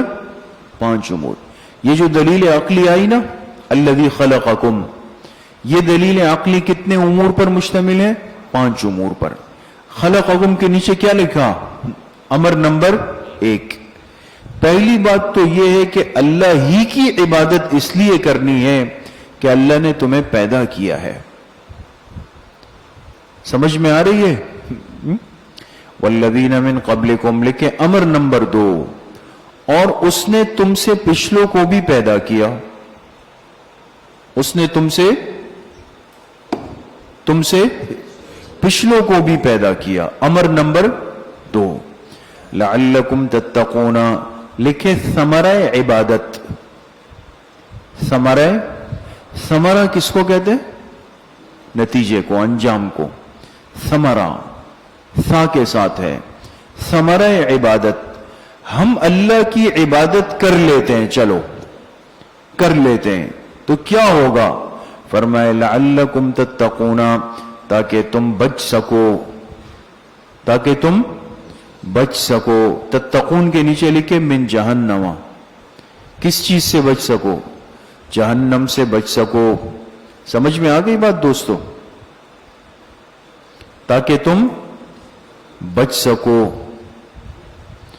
حاشیے پر لکھیں، لعل پر حاشیہ لگائیں، یہ سمجھنا ضروری ہے ایک طالب علم کے لیے۔ آپ حضرات نحو میں پڑھ چکے ہیں کہ لعل آتا ہے کس کے لیے؟ ترجی کے لیے، اور لیت آتا ہے کس کے لیے؟ تمنی کے لیے۔ اب لعل ترجی کے لیے کیا مطلب؟ جس چیز کی امید ہو، جس چیز کی کیا ہو؟ امید ہو، اس کے لیے انسان لعل استعمال کرتا ہے۔ تو اگر آپ اس نحو کے قاعدے پہ جاتے ہیں تو اس کا تو مطلب یہ ہوا کہ ہم اللہ کی توحید کے ساتھ اللہ کی عبادت کریں گے تو امید ہے کہ بچ جائے۔ یہ صحیح ہے؟ یہ غلط ہے۔ اگر انسان توحید کا عقیدہ رکھے اور اللہ کی عبادت کرے تو یقین ہے کہ یہ جہنم سے بچے گا، امید نہیں سمجھے بات؟ سمجھ گئے نا؟ تو پھر لعل کیوں فرمایا؟ لعل سے تو بات حل کی ہو گئی۔ سمجھ میں آتی ہے نا بات؟ اس لیے لکھے یہ لعل تعلیلیہ ہے، یہ لعل ترجی کے لیے نہیں ہے۔ یہ لعل کیا ہے؟ تعلیلیہ ہے، علت بتا رہا ہے، اس لیے آپ ترجمہ کریں گے کہ لعلکم تتقون، تاکہ تم بچ سکو جہنم سے، یہ ترجمہ کریں گے نا، یا یہ کریں گے کہ امید ہے کہ پھر تم بچ سکو؟ نہیں، سمجھ میں آ گئی؟ الذی جعل لکم الارض فراشا، یہ امر نمبر کون سا ہوگا؟ امر نمبر 3۔ امر نمبر 3 لکھیں دلیل آفاقی، اللہ وہ ذات ہے جس نے بنا دیا تمہارے لیے زمین کو فراشن، بستر، پورا زمین بستر ہے دوستو، زمین کیا ہے؟ بستر ہے۔ اب ہمیں تو بستر کی مستقل بھی ضرورت ہے، لیکن آپ نے بہت سارے لوگوں کو دیکھا ہوگا، یہ مزدور جو ہمارے بھائی ہوتے ہیں، کام کرتے ہیں، یہ جب تھک جاتے تو آپ دیکھیں فٹ پاتھ پہ ایسے ہاتھ رکھ کے سو رہے ہوتے ہیں، ہم سے زیادہ اچھی نیند کر رہے ہوتے ہیں۔ ہم تو ہر 5 منٹ بعد موبائل چیک کرتے ہیں نا، ہے نا، کہ بھئی کوئی میسج آیا ہے یا نہیں آیا ہے، وہ لوگ نہیں دیکھتے، ان کی نیند پکی ہے دوستوں۔ اب اللہ کی مہربانی دیکھے، نہ تو زمین کو اتنا چٹیل بنایا کہ انسان کو چبھے اور انسان بیٹھ ہی نہیں سکے، نہ اتنا نرم بنایا کہ انسان جب لیٹا تو پتہ چلا کہ موصوف نظر نہیں آ رہے، بھئی کہاں گئے؟ اندر سے آواز آئی کہ جی میں یہاں پر ہوں۔ سمجھ میں آ گئے؟ وہ مشہور ہے نا کہ ایک آدمی کا تکیہ کلام تھا کہ اللہ خوش رکھے، اللہ خوش رکھے۔ تو ایک دن کیا ہوا، یہ صبح اٹھا تو گھر کے جو صحن میں، جیسے گاؤں کے گھر ہوتے ہیں تو صحن میں پانی کا کنواں تھا، تو اس سے پہلے اس کا بیٹا اٹھا اور اندھیرے میں جب کنویں سے پانی بھرنے لگا تو دھڑام سے جا کے کنویں کے اندر نیچے گر گیا، بیٹا نیچے گر گیا۔ اب بیچارہ آوازیں لگا رہا ہے، کوئی اٹھا ہی نہیں۔ تھوڑی دیر بعد والد اٹھ گئے، گزرنے لگے تو بھئی کوئی آواز آ رہی ہے۔ اس نے جب کان لگایا، بھئی آواز تو بیٹے کی ہے، تو کہا بیٹا کہاں ہو؟ اس نے کہا ابو میں نیچے گر گیا ہوں کنویں میں۔ کہا جہاں رہو خوش رہو۔ وہ تکیہ کلام تھا نا۔ تو زمین اتنی نرم بھی نہیں کہ انسان اس کے اندر دھنس جائے، نہ اتنی چٹیل نوکیلی ہے کہ انسان لیٹ ہی نہیں سکے، اللہ نے اس کو بستر کی مانند بنا دیا۔ اللہ وہ ذات ہے جس نے تمہارے لیے زمین کو بچھونا بنا دیا، بستر بنا دیا۔ والسماء بناء، یہ امر نمبر کیا ہوگا؟ 4۔ اور جس نے آسمان کو چھت بنا دیا، لکھے رہائش کا انتظام، رہائش کا انتظام۔ اب دنیا میں اللہ نے ہر انسان کو رہائش دے دی ہے، جس کے پاس گھر کی 4 دیواری نہیں ہے تو یہ پوری دنیا جو ہے اس کی کیا ہے؟ یہ گھر ہے اس کا، نیچے زمین اس کا بستر ہے، آسمان اس کی چھت ہے، اور آسمان کو کیا بنا دیا؟ چھت بنا دیا۔ وَأَنزَلَ مِنَ السَّمَاءِ مَاءً، یہ ہے امر نمبر 5۔ 5 امر پورے ہو گئے۔ اچھا، انزل من السماء ماء، لکھے انتظام رزق، اللہ کی مہربان ذات کو دیکھیں دوست، اور برسایا اس نے من السماء، اب ترجمے پہ غور کریں، من السماء برسایا اللہ نے آسمان کی طرف سے پانی کو، کہاں سے؟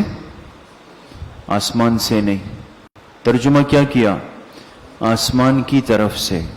میں نے آپ سے اس لیے پہلے دن عرض کیا کہ ہمارے اکابر کا کمال یہ ہے کہ ترجمے میں قرآن کو حل کرتے ہیں، اس لیے کہ من السما میں لڑائی ہو گئی ہے، لڑائی ہو گئی ہے۔ لڑائی کیا ہوئی ہے؟ یعنی اختلاف ہوا ہے مفسرین کا۔ ایک قول یہ ہے کہ بارش آسمان سے اترتی ہے، آسمان سے، ڈائریکٹ آسمان سے آ رہی ہے، لہذا ان کی دلیل یہ ہے کہ من السما اللہ فرماتے ہیں کہ پانی کہاں سے برسا؟ آسمان۔ تو وہ کہتے ہیں جب بات صاف ہے تو بیچ میں بادل کہاں سے آ گئے؟ تو وہ کہتے ہیں پانی برستا ہے آسمان، عین آسمان سے بارش ہوتی۔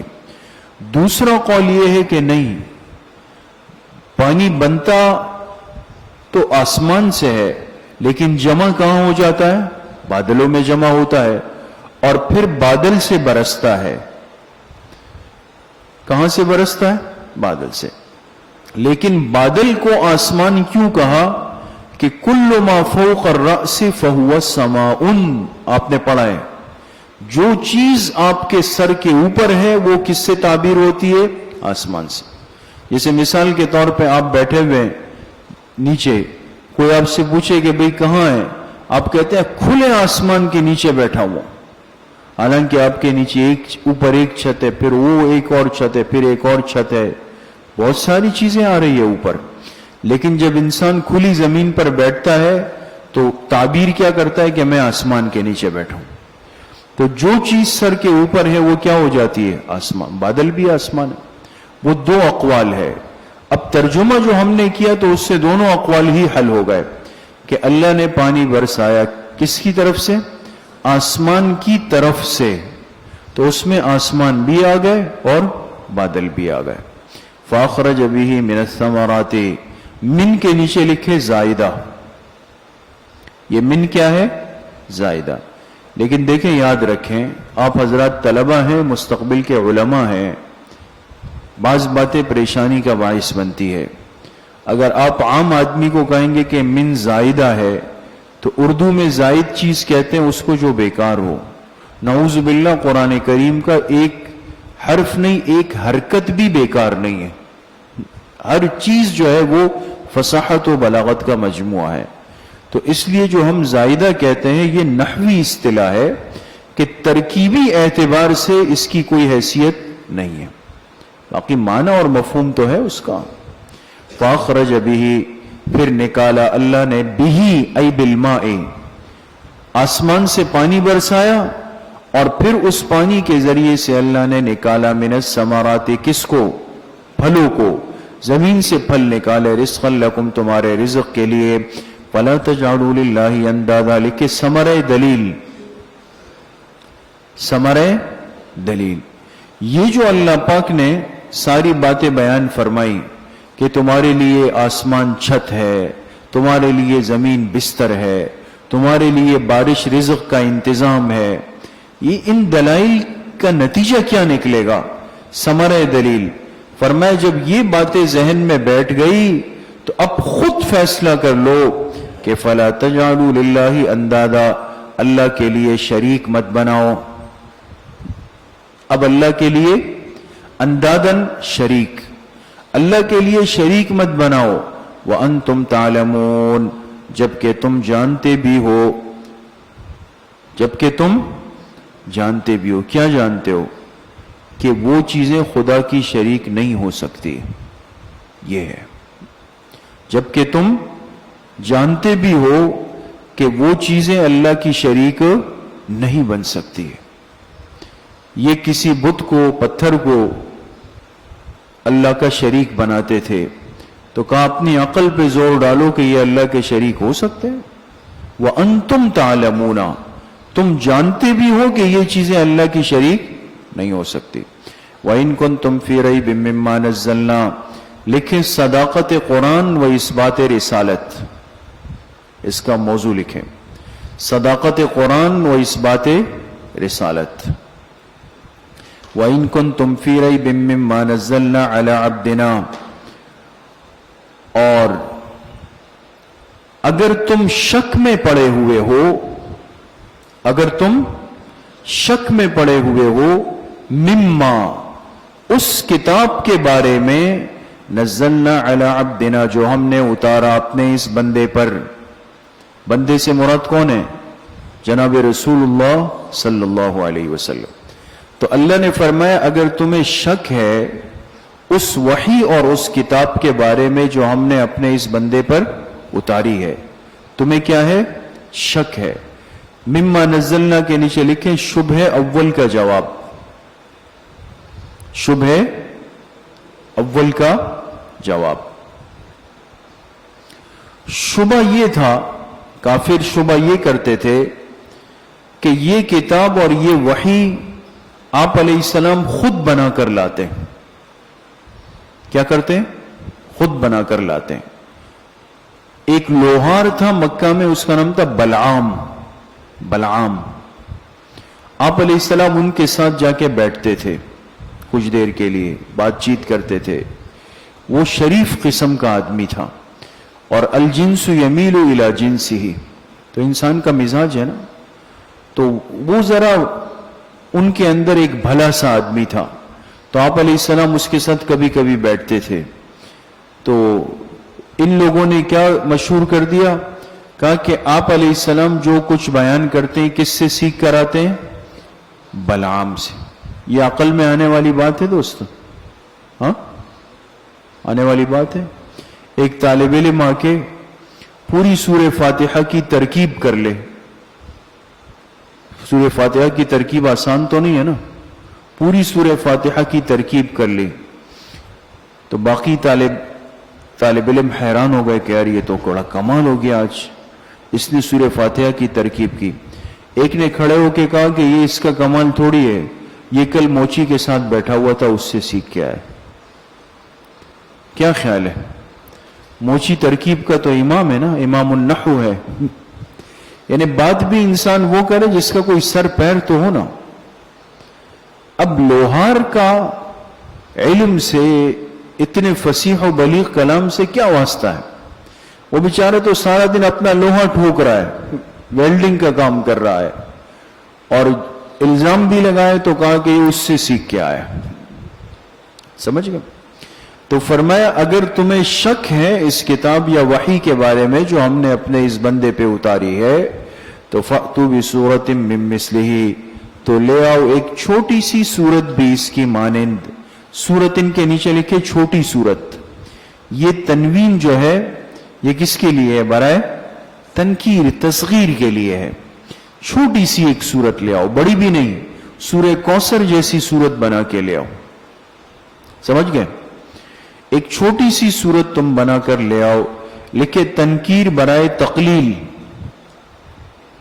تنکیر برائے تقلیل، من مثلہ، اس کی مانند، جو کیا ہو؟ اس کی مانند ہو، یہ شرط ہے، یہ نہیں کہ الٹا سیدھا کر کے لے آؤ۔ ایک تو یہ ہے کہ وہ مشہور ہے نا کہ ایک آدمی آیا اور اس نے حضور علیہ السلام سے کہا کہ تمہارے قرآن نے چیلنج دیا ہے نا کہ بھئی اس جیسا بنا کے لے آؤ، تو میں بنا کے لایا ہوں۔ آپ نے فرمایا بتاؤ۔ اس نے کہا آپ پہ سورہ بروج اتری ہے، وَالسَّمَاءِ ذَاتِ الْبُرُوجِ، آپ علیہ السلام نے فرمایا ہاں۔ کہا میں اس کے مقابلے کی آیت لایا ہوں۔ کس کی؟ وَالسَّمَاءِ ذَاتِ الْبُرُوجِ، تو آپ نے فرمایا سناؤ۔ کہا وَالنِّسَاءِ ذَاتِ الْفُرُوجِ، سمجھ گئے؟ وَالنِّسَاءِ ذَاتِ یہ اس کا مقابلہ تھا، اس الٹی کھوپڑی کا۔ تو اس لیے قرآن کریم نے صرف یہ نہیں کہا کہ ایک سورت لا، من مثلہ، یہ بھی دیکھو قرآن کے کلام کی حیثیت کو، حسن کو، فصاحت کو، بلاغت کو، خوبصورتی کو، یہ ساری چیزیں پیش نظر رکھ کے پھر بنا کے لاؤ۔ وَادْعُوا شُهَدَاءَكُم مِّن دُونِ اللَّهِ، اور اکیلے اگر نہ ہو سکے تو کوئی مسئلہ نہیں ہے، ہم نے یہ شرط نہیں لگائی کہ اکیلے بنانا ہے، بلا لو شہداءکم، اپنے مددگاروں کو۔ استاد صاحب دو ترجمے فرماتے ہیں، شہداءکم مددگار یا حاضرین مجلس، جو تمہارے مجلس کے شرکاء ہیں نا، اپنے مددگار بلا لو، حاضرین مجلس کو بلا لو، من دون اللہ، اللہ کے علاوہ، ان کنتم صادقین، اگر تم واقعی سچے ہو، اگر تم واقعی صادقین کے نیچے لکھیں فی انہو من کلام البشر، فی انہو، اگر تم سچے ہو کس بات میں؟ کہ یہ بشر کا کلام ہے، تم کہتے ہو نا یہ بشر ہے، اللہ کا کلام نہیں ہے، تو اگر تم اپنے اس دعوے میں سچے ہو کہ انہو من کلام البشر، تو پھر تم بھی بشر ہو، تم بھی بنا کے لے آؤ۔ فَإِن لَمْ تَفْعَلُوا، لکھیں تخویف اخروی، تخویف اخروی لکھا، کبھی اللہ آخرت کا خوف دلاتے۔ فَإِن لَمْ تَفْعَلُوا، اس کے نیچے چھوٹا سا لکھیں شرط، شرط۔ وَلَن تَفْعَلُوا، اس کے نیچے چھوٹا سا لکھیں جملہ معترضہ۔ فَاتَّقُوا النَّارَ، اس کے نیچے چھوٹا سا لکھیں جزا۔ سمجھ میں آ گئی بات دوستو؟ فرمایا فَإِن لَمْ تَفْعَلُوا، اگر تم ایسا نہ کر سکو، کیا مطلب؟ یعنی اگر تم قرآن کے مقابلے کی صورت نہ بنا سکو ولن تفعلوا، اور تم ہرگز بنا بھی نہیں سکتے ہو، تو پھر فاتقوا النار التی، بچو اس آگ سے، بچو اس آگ سے۔ فتقو کے نیچے لکھیں قرآن پہ ایمان لا کر۔ بچنا اب کیسے ہوگا؟ قرآن پہ ایمان لا کے بچو اس آگ سے، التی وقودها الناس والحجارہ، جس کا ایندھن لوگ ہوں گے اور پتھر ہوں گے۔ وہ آگ عام نہیں ہوگی، آخرت کی آگ جو ہوگی اس کا ایندھن کیا ہوگا؟ الناس والحجارہ۔ الناس کے نیچے لکھے کافر و مشرک، کافر و مشرک، جس کا ایندھن لوگ ہوں گے، والحجارہ، اور پتھر ہوں گے، اور کیا ہوں گے؟ پتھر ہوں گے۔ اب سوال یہ کہ پتھر سے مراد کیا ہے؟ کوئی خاص پتھر ہے یا؟ اس میں 3 احتمالات مفسرین نے لکھے حجارہ کے اندر۔ کتنے؟ 3۔ ایک قول تو یہ ہے کہ حجارہ سے مراد عام پتھر ہے۔ پتھر جو ہوتا ہے نا، یہ اتنی آسانی سے جلتا نہیں ہے دوستو، لیکن جب قیامت کی آگ میں پتھر بھی جلیں گے تو انسان کی کیا حالت بنے گی؟ سمجھ گئے؟ انسان تو پھر بالکل ہی راکھ ہو جائے گا۔ تو اس سے مراد کیا ہے؟ عام پتھر۔ دوسرا قول یہ کہ اس سے مراد گندھک، گندھک کے پتھر ہے۔ گندھک جانتے ہیں؟ کبریت احمر کہتے ہیں اس کو، کبریت احمر، گندھک۔ یہ جو آپ کی ماچس کی تیلی پر مسالہ ہے نا، آسان یہ سمجھ لیں، یہ گندھک کی آمیزش ہے اس کے اندر، اس لیے دور سے دکھایا اور ایک دم وہ آگ پکڑ لیتا ہے نا۔ گندھک، گاف نون دال 2 چشمی ہاں اور کاف، گندھک ایسے لکھیں گے۔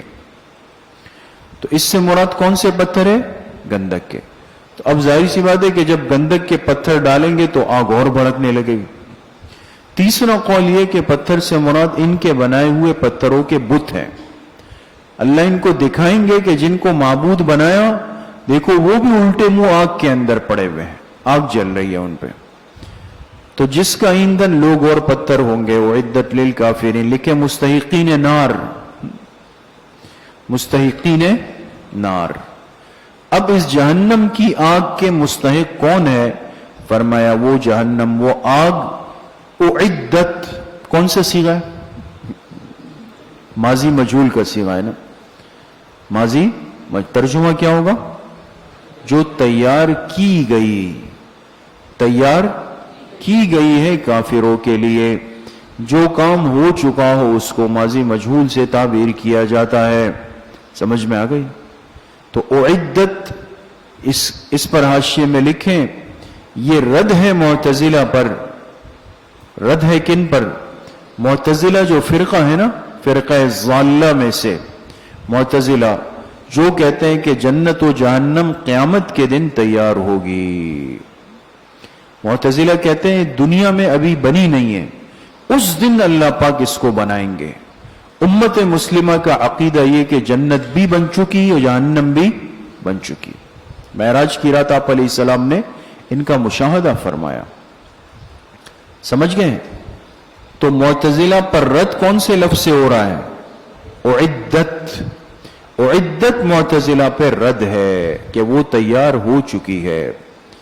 وبشر الذین آمنوا، وبشر الذین آمنوا، اور خوشخبری سناؤ ان لوگوں کو جو کہ ایمان لائے ہیں۔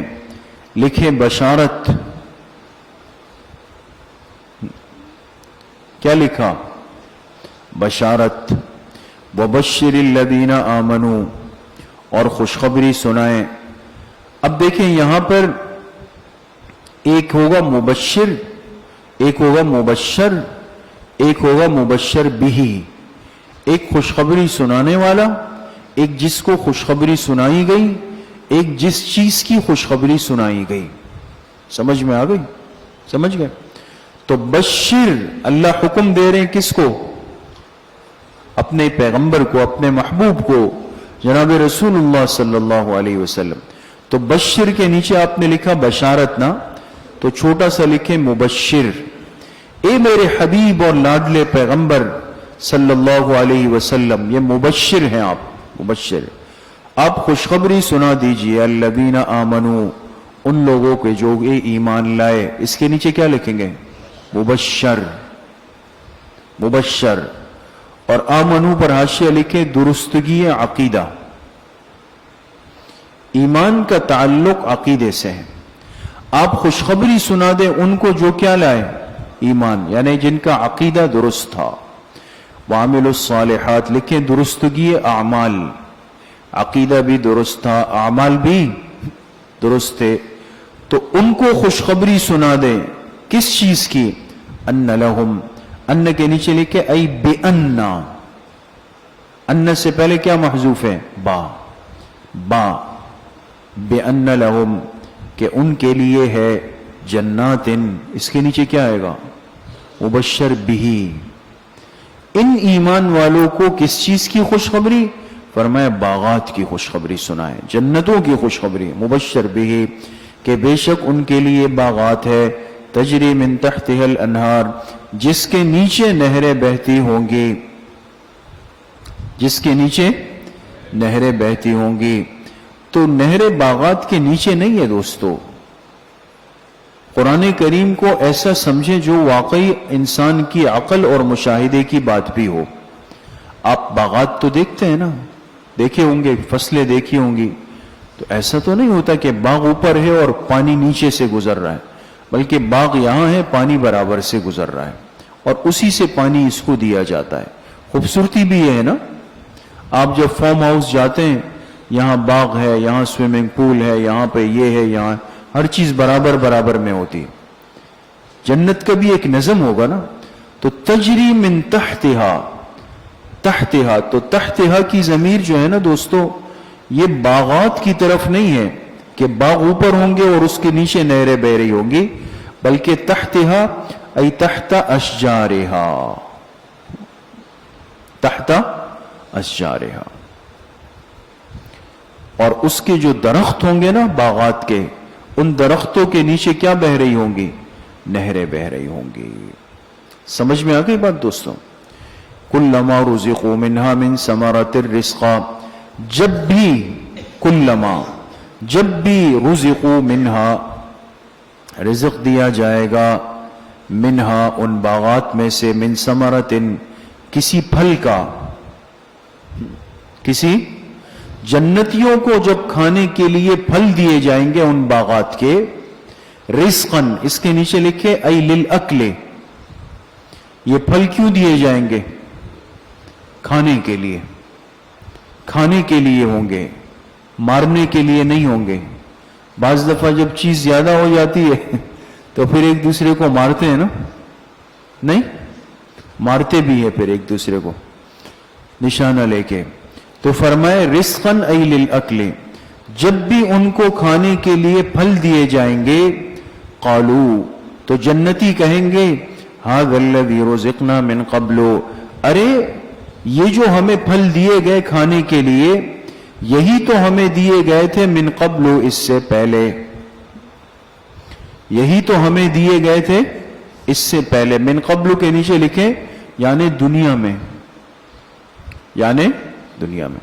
اللہ پاک جو جنت کے پھل بنائیں گے، یہ مشابہت اور مشاکلت میں دنیا کے پھلوں کی طرح ہوں گے. ذائقہ مراد نہیں ہے، ذائقہ تو جنت کا کیسے ہوگا وہ تو اللہ پاک جانتے ہیں، لیکن مشاکلت جو شکل ہوگی نا، سیب ہے تو وہ دنیا کے سیب کی طرح، آم ہے تو دنیا کے آم کی طرح، تاکہ انسان کی مانوسیت رہے.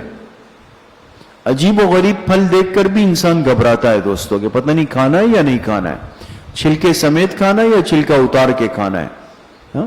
تو جنت میں یہ ٹینشن تو نہیں دینی ہے، کسی کو پریشانی نہیں دینی.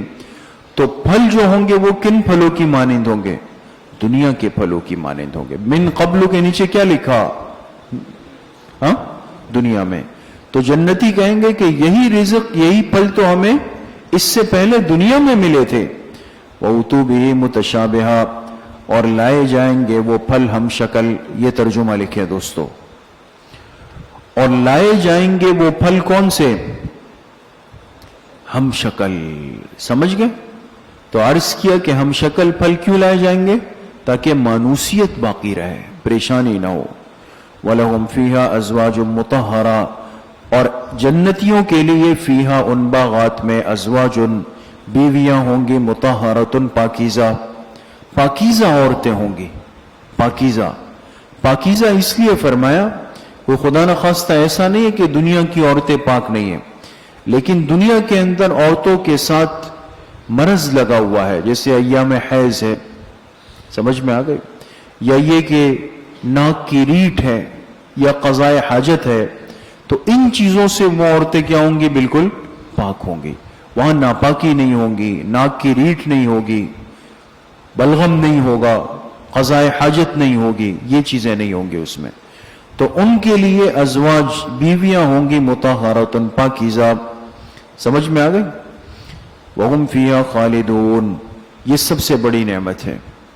وَهُمْ فِيهَا، انسان کو بہت کچھ مل جائے، لیکن یہ اگر پتا ہو کہ بھئی 10 سال 20 سال 30 سال بعد تو جانا ہی ہے، تو سب چیزیں ختم ہو جائے گی دوستو. تو اللہ پاک آخر میں وہ خوشی کا فیصلہ سناتے ہیں کہ سب نعمتیں ملیں گی اور ہمیشہ ہمیشہ کے لیے، ختم بھی نہیں ہوں گی، وہ اس میں ہمیشہ رہیں گے. ان اللہ لا یستحیی ان یضرب مثلا ما بعوضۃ، لکھے شبہ ثانی کا جواب. ایک تو شبہ اول آیا تھا نا، یہ کیا ہے؟ شبہ ثانی. اب دیکھیں فرق سمجھیں. آپ سے عرض کیا تھا مقدمے میں کہ کبھی کبھی شبہ بھی ذکر ہوگا اور شبہ کا جواب، ازالہ شبہ بھی ذکر ہوگا. جیسے اوپر تھا شبہ ان کا کیا تھا کہ یہ قرآن آپ خود بنا کر لاتے ہیں، ہے نا؟ شبہ بھی ذکر تھا تو اس کا جواب آیا فَأْتُوا بِسُورَةٍ مِّن مِّثْلِهِ. شبہ بھی ہے اور جواب شبہ. ان اللہ لا یستحیی، اس کے نیچے آپ نے کیا لکھا؟ شبہ. تو شبہ کہاں ہے؟ شبہ نہیں آیا نا؟ ہاں یہ وہ ہے. تو حاشیے پہ لکھے کہ یہاں پر شبہ مقدر ہے. کبھی شبہ کیا ہوگا؟ مقدر ہوگا، محذوف ہوگا، وہ آپ کو خود نکالنا پڑے گا. شبہ یہ تھا کہ یہ قرآن اللہ کی کتاب نہیں ہو سکتی. اللہ کی کتاب اس لیے کہ اگر یہ اللہ کی کتاب ہوتی تو اتنی حقیر چیزوں کی مثالیں اللہ بیان نہ فرماتے. حقیر چیزوں کی مثالیں اللہ بیان نہ فرماتے. نہیں سمجھے بات دوستوں؟ اب میں نے آپ سے عرض کیا نا کہ قرآن میں عنکبوت کا ذکر ہے، حمار کا ذکر ہے، مچھر مکھی کا ذکر ہے. تو انہوں نے کہا بھئی اللہ اتنے بڑے ہیں، وہ اتنی چھوٹی چھوٹی چیزوں کی مثال دے رہے ہیں. یہ ان کا ایک شبہ تھا. تو اللہ پاک نے اس شبہ کا کیا دیا؟ جواب دیا. جواب کیا ہے دوستو؟ جواب یہ کہ ان کا یہ اعتراض اور شبہ بالکل غلط ہے، بالکل غلط ہے. کیوں؟ اس لیے کہ جس چیز کی مثال دی جائے تو مثال کے اندر ایک ہوتا ہے ممثل، ایک ہوتا ہے ممثل لہو، اور ایک ہوتا ہے ممثل. ممثل جو مثال بیان کرنے والا ہے، ممثل جس چیز کی مثال بیان کی جا رہی ہے، ممثل لہو جس کے لیے بیان کی جا رہی ہے. سمجھ میں آ گئی بات دوستوں؟ تو ممثل اور ممثل لہو. اب انہوں نے کہا کہ بھئی ممثل اللہ کی ذات ہے اور اللہ اتنے بڑے ہیں، اور ممثل ہے مچھر مکھی مکڑی گدا، وہ اتنی حقیر چیزیں، تو یہ تو نہیں ہو سکتا انہوں نے. تو یہ بالکل غلط ہے. کیوں؟ اس لیے کہ حقیر چیز کو بیان کرنے سے، حقیر چیز کو بیان کرنے سے مثال ممثل لہو کے مطابق ہوتی ہے، نہ کہ ممثل کے مطابق. حقیر چیز کی مثال جو بیان کی جاتی ہے تو مثال کس کے مطابق ہوتی ہے؟ ممثل لہو جو مخاطبین ہیں ان کو دیکھ کر اللہ مثال بیان کر رہے ہیں.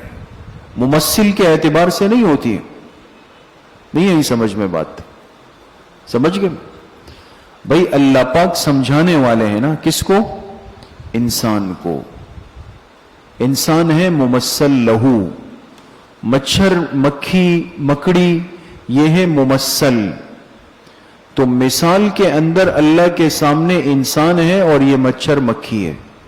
اللہ کی ذات تھوڑی آئے گی اس بیچ کے اندر، وہ تو صرف بیان کر رہے ہیں. سمجھ میں آ گئی بات دوستو؟ سمجھ گئے؟ تو جیسے ایک بہت بڑے عالم ہو، بہت بڑے عالم ہو، شیخ الکل فی الکل ہو، اور وہ منبر پہ بیٹھ جائے اور وہ کہے کہ جی بیت الخلاء میں بیٹھنے کا طریقہ یہ ہے. لوگ کہے کہ بھئی یہ تو شیخ الکل نہیں ہے. کیوں نہیں ہے؟ کہ یہ تو بیت الخلاء کی بات کر رہے ہیں. تو یہ اعتراض صحیح ہے؟ یہ غلط ہے. کہا جائے گا کہ بھئی وہ شیخ الکل ہے اس لیے کہ وہ آپ لوگوں کو بیت الخلاء کا مسئلہ سمجھا رہے تھے. سمجھ میں آ گئی؟ تو آپ لوگوں کو، یعنی جو مجمع وہاں بیٹھا ہوا ہوگا، کہ آپ لوگوں کو چونکہ بیت الخلاء میں بیٹھنے کا طریقہ نہیں آتا تھا تو شیخ صاحب نے آپ لوگوں کو سمجھایا. تو آپ لوگ یعنی وہ مجمع مراد ہے، وہ اور بیت الخلاء بالکل مطابق ہے. شیخ صاحب تو اپنی جگہ پہ شیخ ہیں، اس میں تو کوئی مسئلہ نہیں. سمجھ گئے؟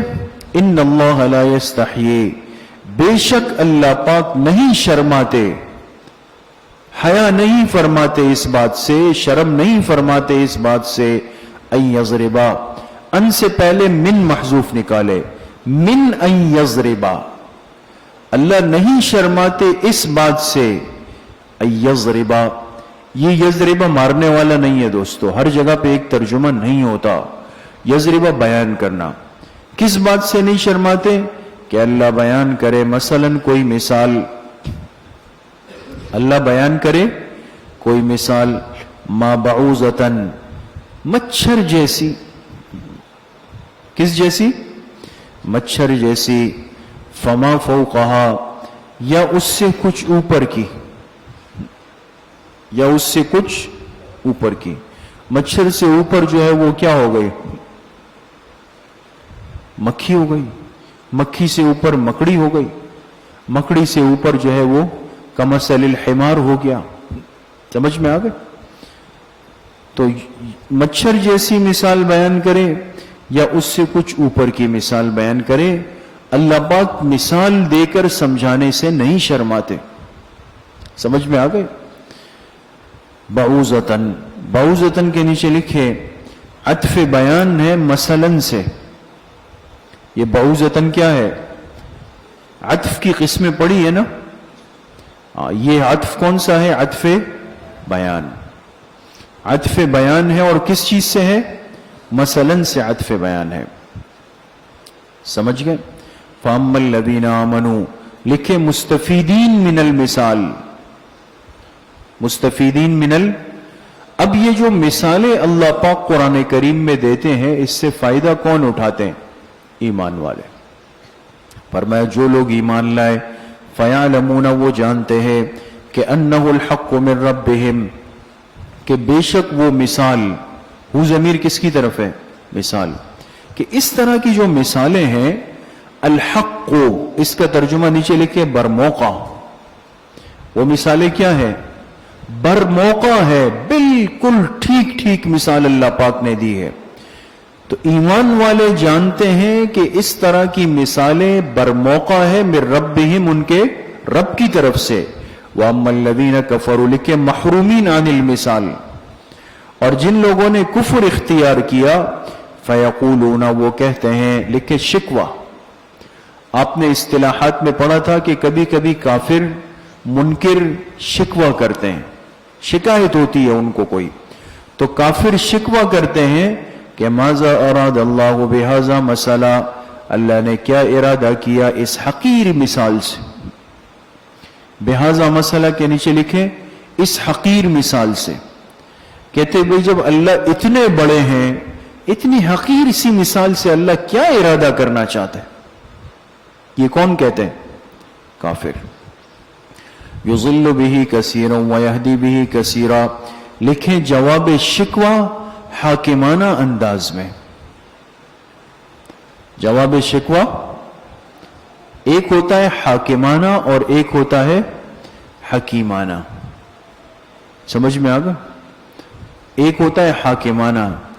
جیسے مثال کے طور پہ کوئی استاذ آئے اور اتنا موٹا ڈنڈا لے کر آئے. اب طالب علم کہے استاد جی آج یہ کیوں؟ کہا تمہارا سر بجانے کے لیے لایا ہوں. ایک حاکمانہ انداز ہے کہ میرا حق ہے، دل چاہا بیچ میں تو چیک کر لوں گا کہ کتنا کام کرتا ہے. یہ ہے حاکمانہ. اور ایک یہ کہ اچھے طالب علم نے پوچھا کہ استاد جی ڈنڈا کیوں لائے ہیں؟ کہا کہ جو سبق نہیں سنائے گا تو یہ اس کا علاج کر لے گا. یہ حکیمانہ جواب ہے کہ ہر ایک کے سر پہ بجانے کے لیے نہیں ہے، نالائق کے سر پہ بجانے کے لیے. تو جواب شکوہ ایک حاکمانہ انداز میں. انہوں نے کہا اللہ نے اتنی حقیر مثال سے کیا ارادہ کیا؟ اللہ نے فرمایا میرا ارادہ یہ تھا کہ یضل بہ کثیرا ویہدی بہ کثیرا، تاکہ یہ مثال پیش کر کے بہت سو کو گمراہ کر دیا جائے اور بہت سو کو ہدایت دی جائے. تمہیں جہنم میں ڈالنے کے لیے مثال بیان کی تاکہ تم لوگ جہنم میں چلے جاؤ اور میری ماننے والے جو ہے وہ جنت میں چلے جائیں. یہ جواب کون سا ہے دوستو؟ حاکمانہ ہے. وما یضل بہ الا الفاسقین، اور گمراہ نہیں ہوں گے بہ ای بہذا المثال، اس جیسی مثال سے، الا الفاسقین، مگر کون؟ پکے نافرمان. پکے نافرمان. الذین ینقضون، لکھے علامات فاسقین. اب فاسق کون لوگ ہوتے ہیں؟ ان کی علامات بیان کرنے. الذین ینقضون عہد اللہ من بعد میثاقہ، لکھے علامت نمبر 1. فاسقین کی پہلی علامت یہ ہے کہ وہ توڑ دیتے ہیں عہد اللہ، اللہ سے کیے ہوئے وعدے کو، من بعد میثاقہ، اس کو پختہ کرنے کے بعد. اللہ سے وعدہ کیا تھا عالم ارواح میں کہ اللہ آپ کو اپنا رب مانیں گے، آپ پر ایمان لائیں گے، لیکن دنیا میں آ کر اس وعدے کو توڑ دیا. تو فرمایا یہ ان کی پہلی مثال اور علامت ہے، جو توڑ دیتے ہیں اللہ سے کیے ہوئے وعدے کو، من بعد میثاقہ، اس کو پختہ کرنے کے بعد. وَيَقْطَعُونَ مَا أَمَرَ اللَّهُ بِهِ أَن يُوصَلَ، لکھے علامت نمبر 2. فاسقین کی دوسری علامت یہ ہے کہ وہ کاٹتے ہیں. کیا کرتے ہیں؟ کاٹ دیتے ہیں. ما امر اللہ بہ ان یوصل، ان رشتوں کو جنہیں اللہ نے جوڑنے کا حکم دیا تھا، جنہیں اللہ نے جوڑنے. ایک ہوتی ہے صلہ رحمی، ایک ہوتی ہے قطع رحمی. تو جہاں صلہ رحمی کا حکم دیا تھا یہ کیا کرتے ہیں؟ قطع رحمی کرتے ہیں. اب سمجھ میں آیا؟ یقطعون قطع رحمی ہے اور ایوصل صلہ رحمی ہے. دوسری علامت وَيُفْسِدُونَ فِي الْأَرْضِ، لکھیں علامت نمبر 3، اور یہ لوگ زمین میں فساد پھیلاتے ہیں. اولئک هم الخاسرون، لکھے انجام فاسقین. فاسقین کا انجام یہ کہ یہ لوگ خسارے میں ہیں. کیف تکفرون باللہ، لکھے تتمہ دلیل عقلی. جو دلیل عقلی پیچھے بیان شروع ہوئی نا اس کا تتمہ ہے. تتمہ کہتے ہیں تکمیل کو، بات پوری ہو رہی ہے اب. کیف تکفرون باللہ، اللہ فرماتے ہیں تم کیسے اللہ کا انکار کر سکتے ہو؟ تم کیسے اللہ کا انکار کر سکتے ہو؟ اس کے نیچے لکھے بیان خلق. بیان خلق، تم کیسے اللہ کا انکار کر سکتے ہو؟ وَكُنْتُمْ أَمْوَاتًا، واو کے نیچے لکھے حالیہ، جبکہ حال یہ ہے کہ تم بے جان تھے. تم کیا تھے؟ ہاں کیسے بے جان تھے؟ نطفے کی شکل میں. انسان جس نطفے سے پانی کے قطرے سے بنتا ہے تو وہ تو بے جان ہوتا ہے نا. تو اللہ کا انکار کیسے کر رہے ہو جبکہ اپنی تخلیق کے مراحل کو ذرا دیکھو، بننے کو. تم بے جان تھے. فاحیاکم، اللہ نے تمہیں زندگی دی. کہاں پر؟ دنیا میں. ثم یمیتکم، پھر اللہ تمہیں موت دے دیں گے تو کہاں چلے جاؤ گے؟ قبر میں. ثم یحییکم، پھر اللہ تمہیں زندگی دیں گے. کہاں پر؟ قبر میں. یحییکم کے نیچے لکھے حیات برزخی. پوری ترتیب دے کے سمجھ میں آئے گی آپ کو. قبر میں جانے کے بعد ایک زندگی ملتی ہے جس کو کہتے ہیں حیات برزخی. تو پھر اللہ تمہیں زندگی دیں گے حیات برزخی. ثم الیہ ترجعون، پھر تم اللہ کی طرف لوٹائے جاؤ گے. کہاں پر؟ فی القیامت. لہذا جو لوگ کہتے ہیں قبر کی حیات نہیں ہے وہ قرآن کی اس آیت کا انکار کرتے ہیں. والذی خلق لکم، لکھے بیان ابقاء، اوپر تھا نا بیان خلق، پیدا اللہ نے کیا، دنیا میں باقی بھی کون رکھتا ہے؟ اللہ پاک. بیان ابقاء، والذی خلق لکم، اللہ وہی ذات ہے، خلق جس نے پیدا کیا، لکم، لکم کے نیچے لکھے لنفعکم، اللہ نے پیدا کیا تمہارے فائدے کے لیے. کس کے لیے؟ تمہارے فائدے کے لیے. ماں، ان چیزوں کو، ماں ان چیزوں کو پیدا کیا، فی الارض، جو زمین میں ہے، جمیعاً، سب کی سب، زمین میں ہے سب کی سب، وہ سب تمہارے فائدے کے لیے، کوئی چیز فائدے سے خالی نہیں. ثم استوى الى السماء، پھر اللہ نے توجہ فرمائی آسمان کی طرف. استوا کا بے غبار ترجمہ یہ ہے دوستو، سمجھ گئے؟ پھر اللہ نے کیا کی؟ توجہ فرمائی، توجہ فرمائی. کس کی طرف؟ آسمان کی طرف.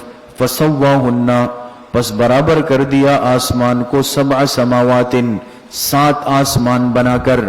اس لیے کہ پہلے آسمان ایک دخانی شکل میں تھا، دھواں ہے نا، ایک دھواں تھا. اللہ نے اس کو ترتیب دے کر کتنے حصوں میں بانٹ دیا؟ 7 حصوں میں. فسواہن 7 سماوات، اللہ نے اس کو برابر کر دیا 7 آسمانوں میں. 7 کے نیچے لکھے بدل ہے ہن ضمیر سے. یہ 7 کیا ہے؟ بدل بنے گا کس سے؟ ہن ضمیر کہاں ہے؟ سواہن کے اندر.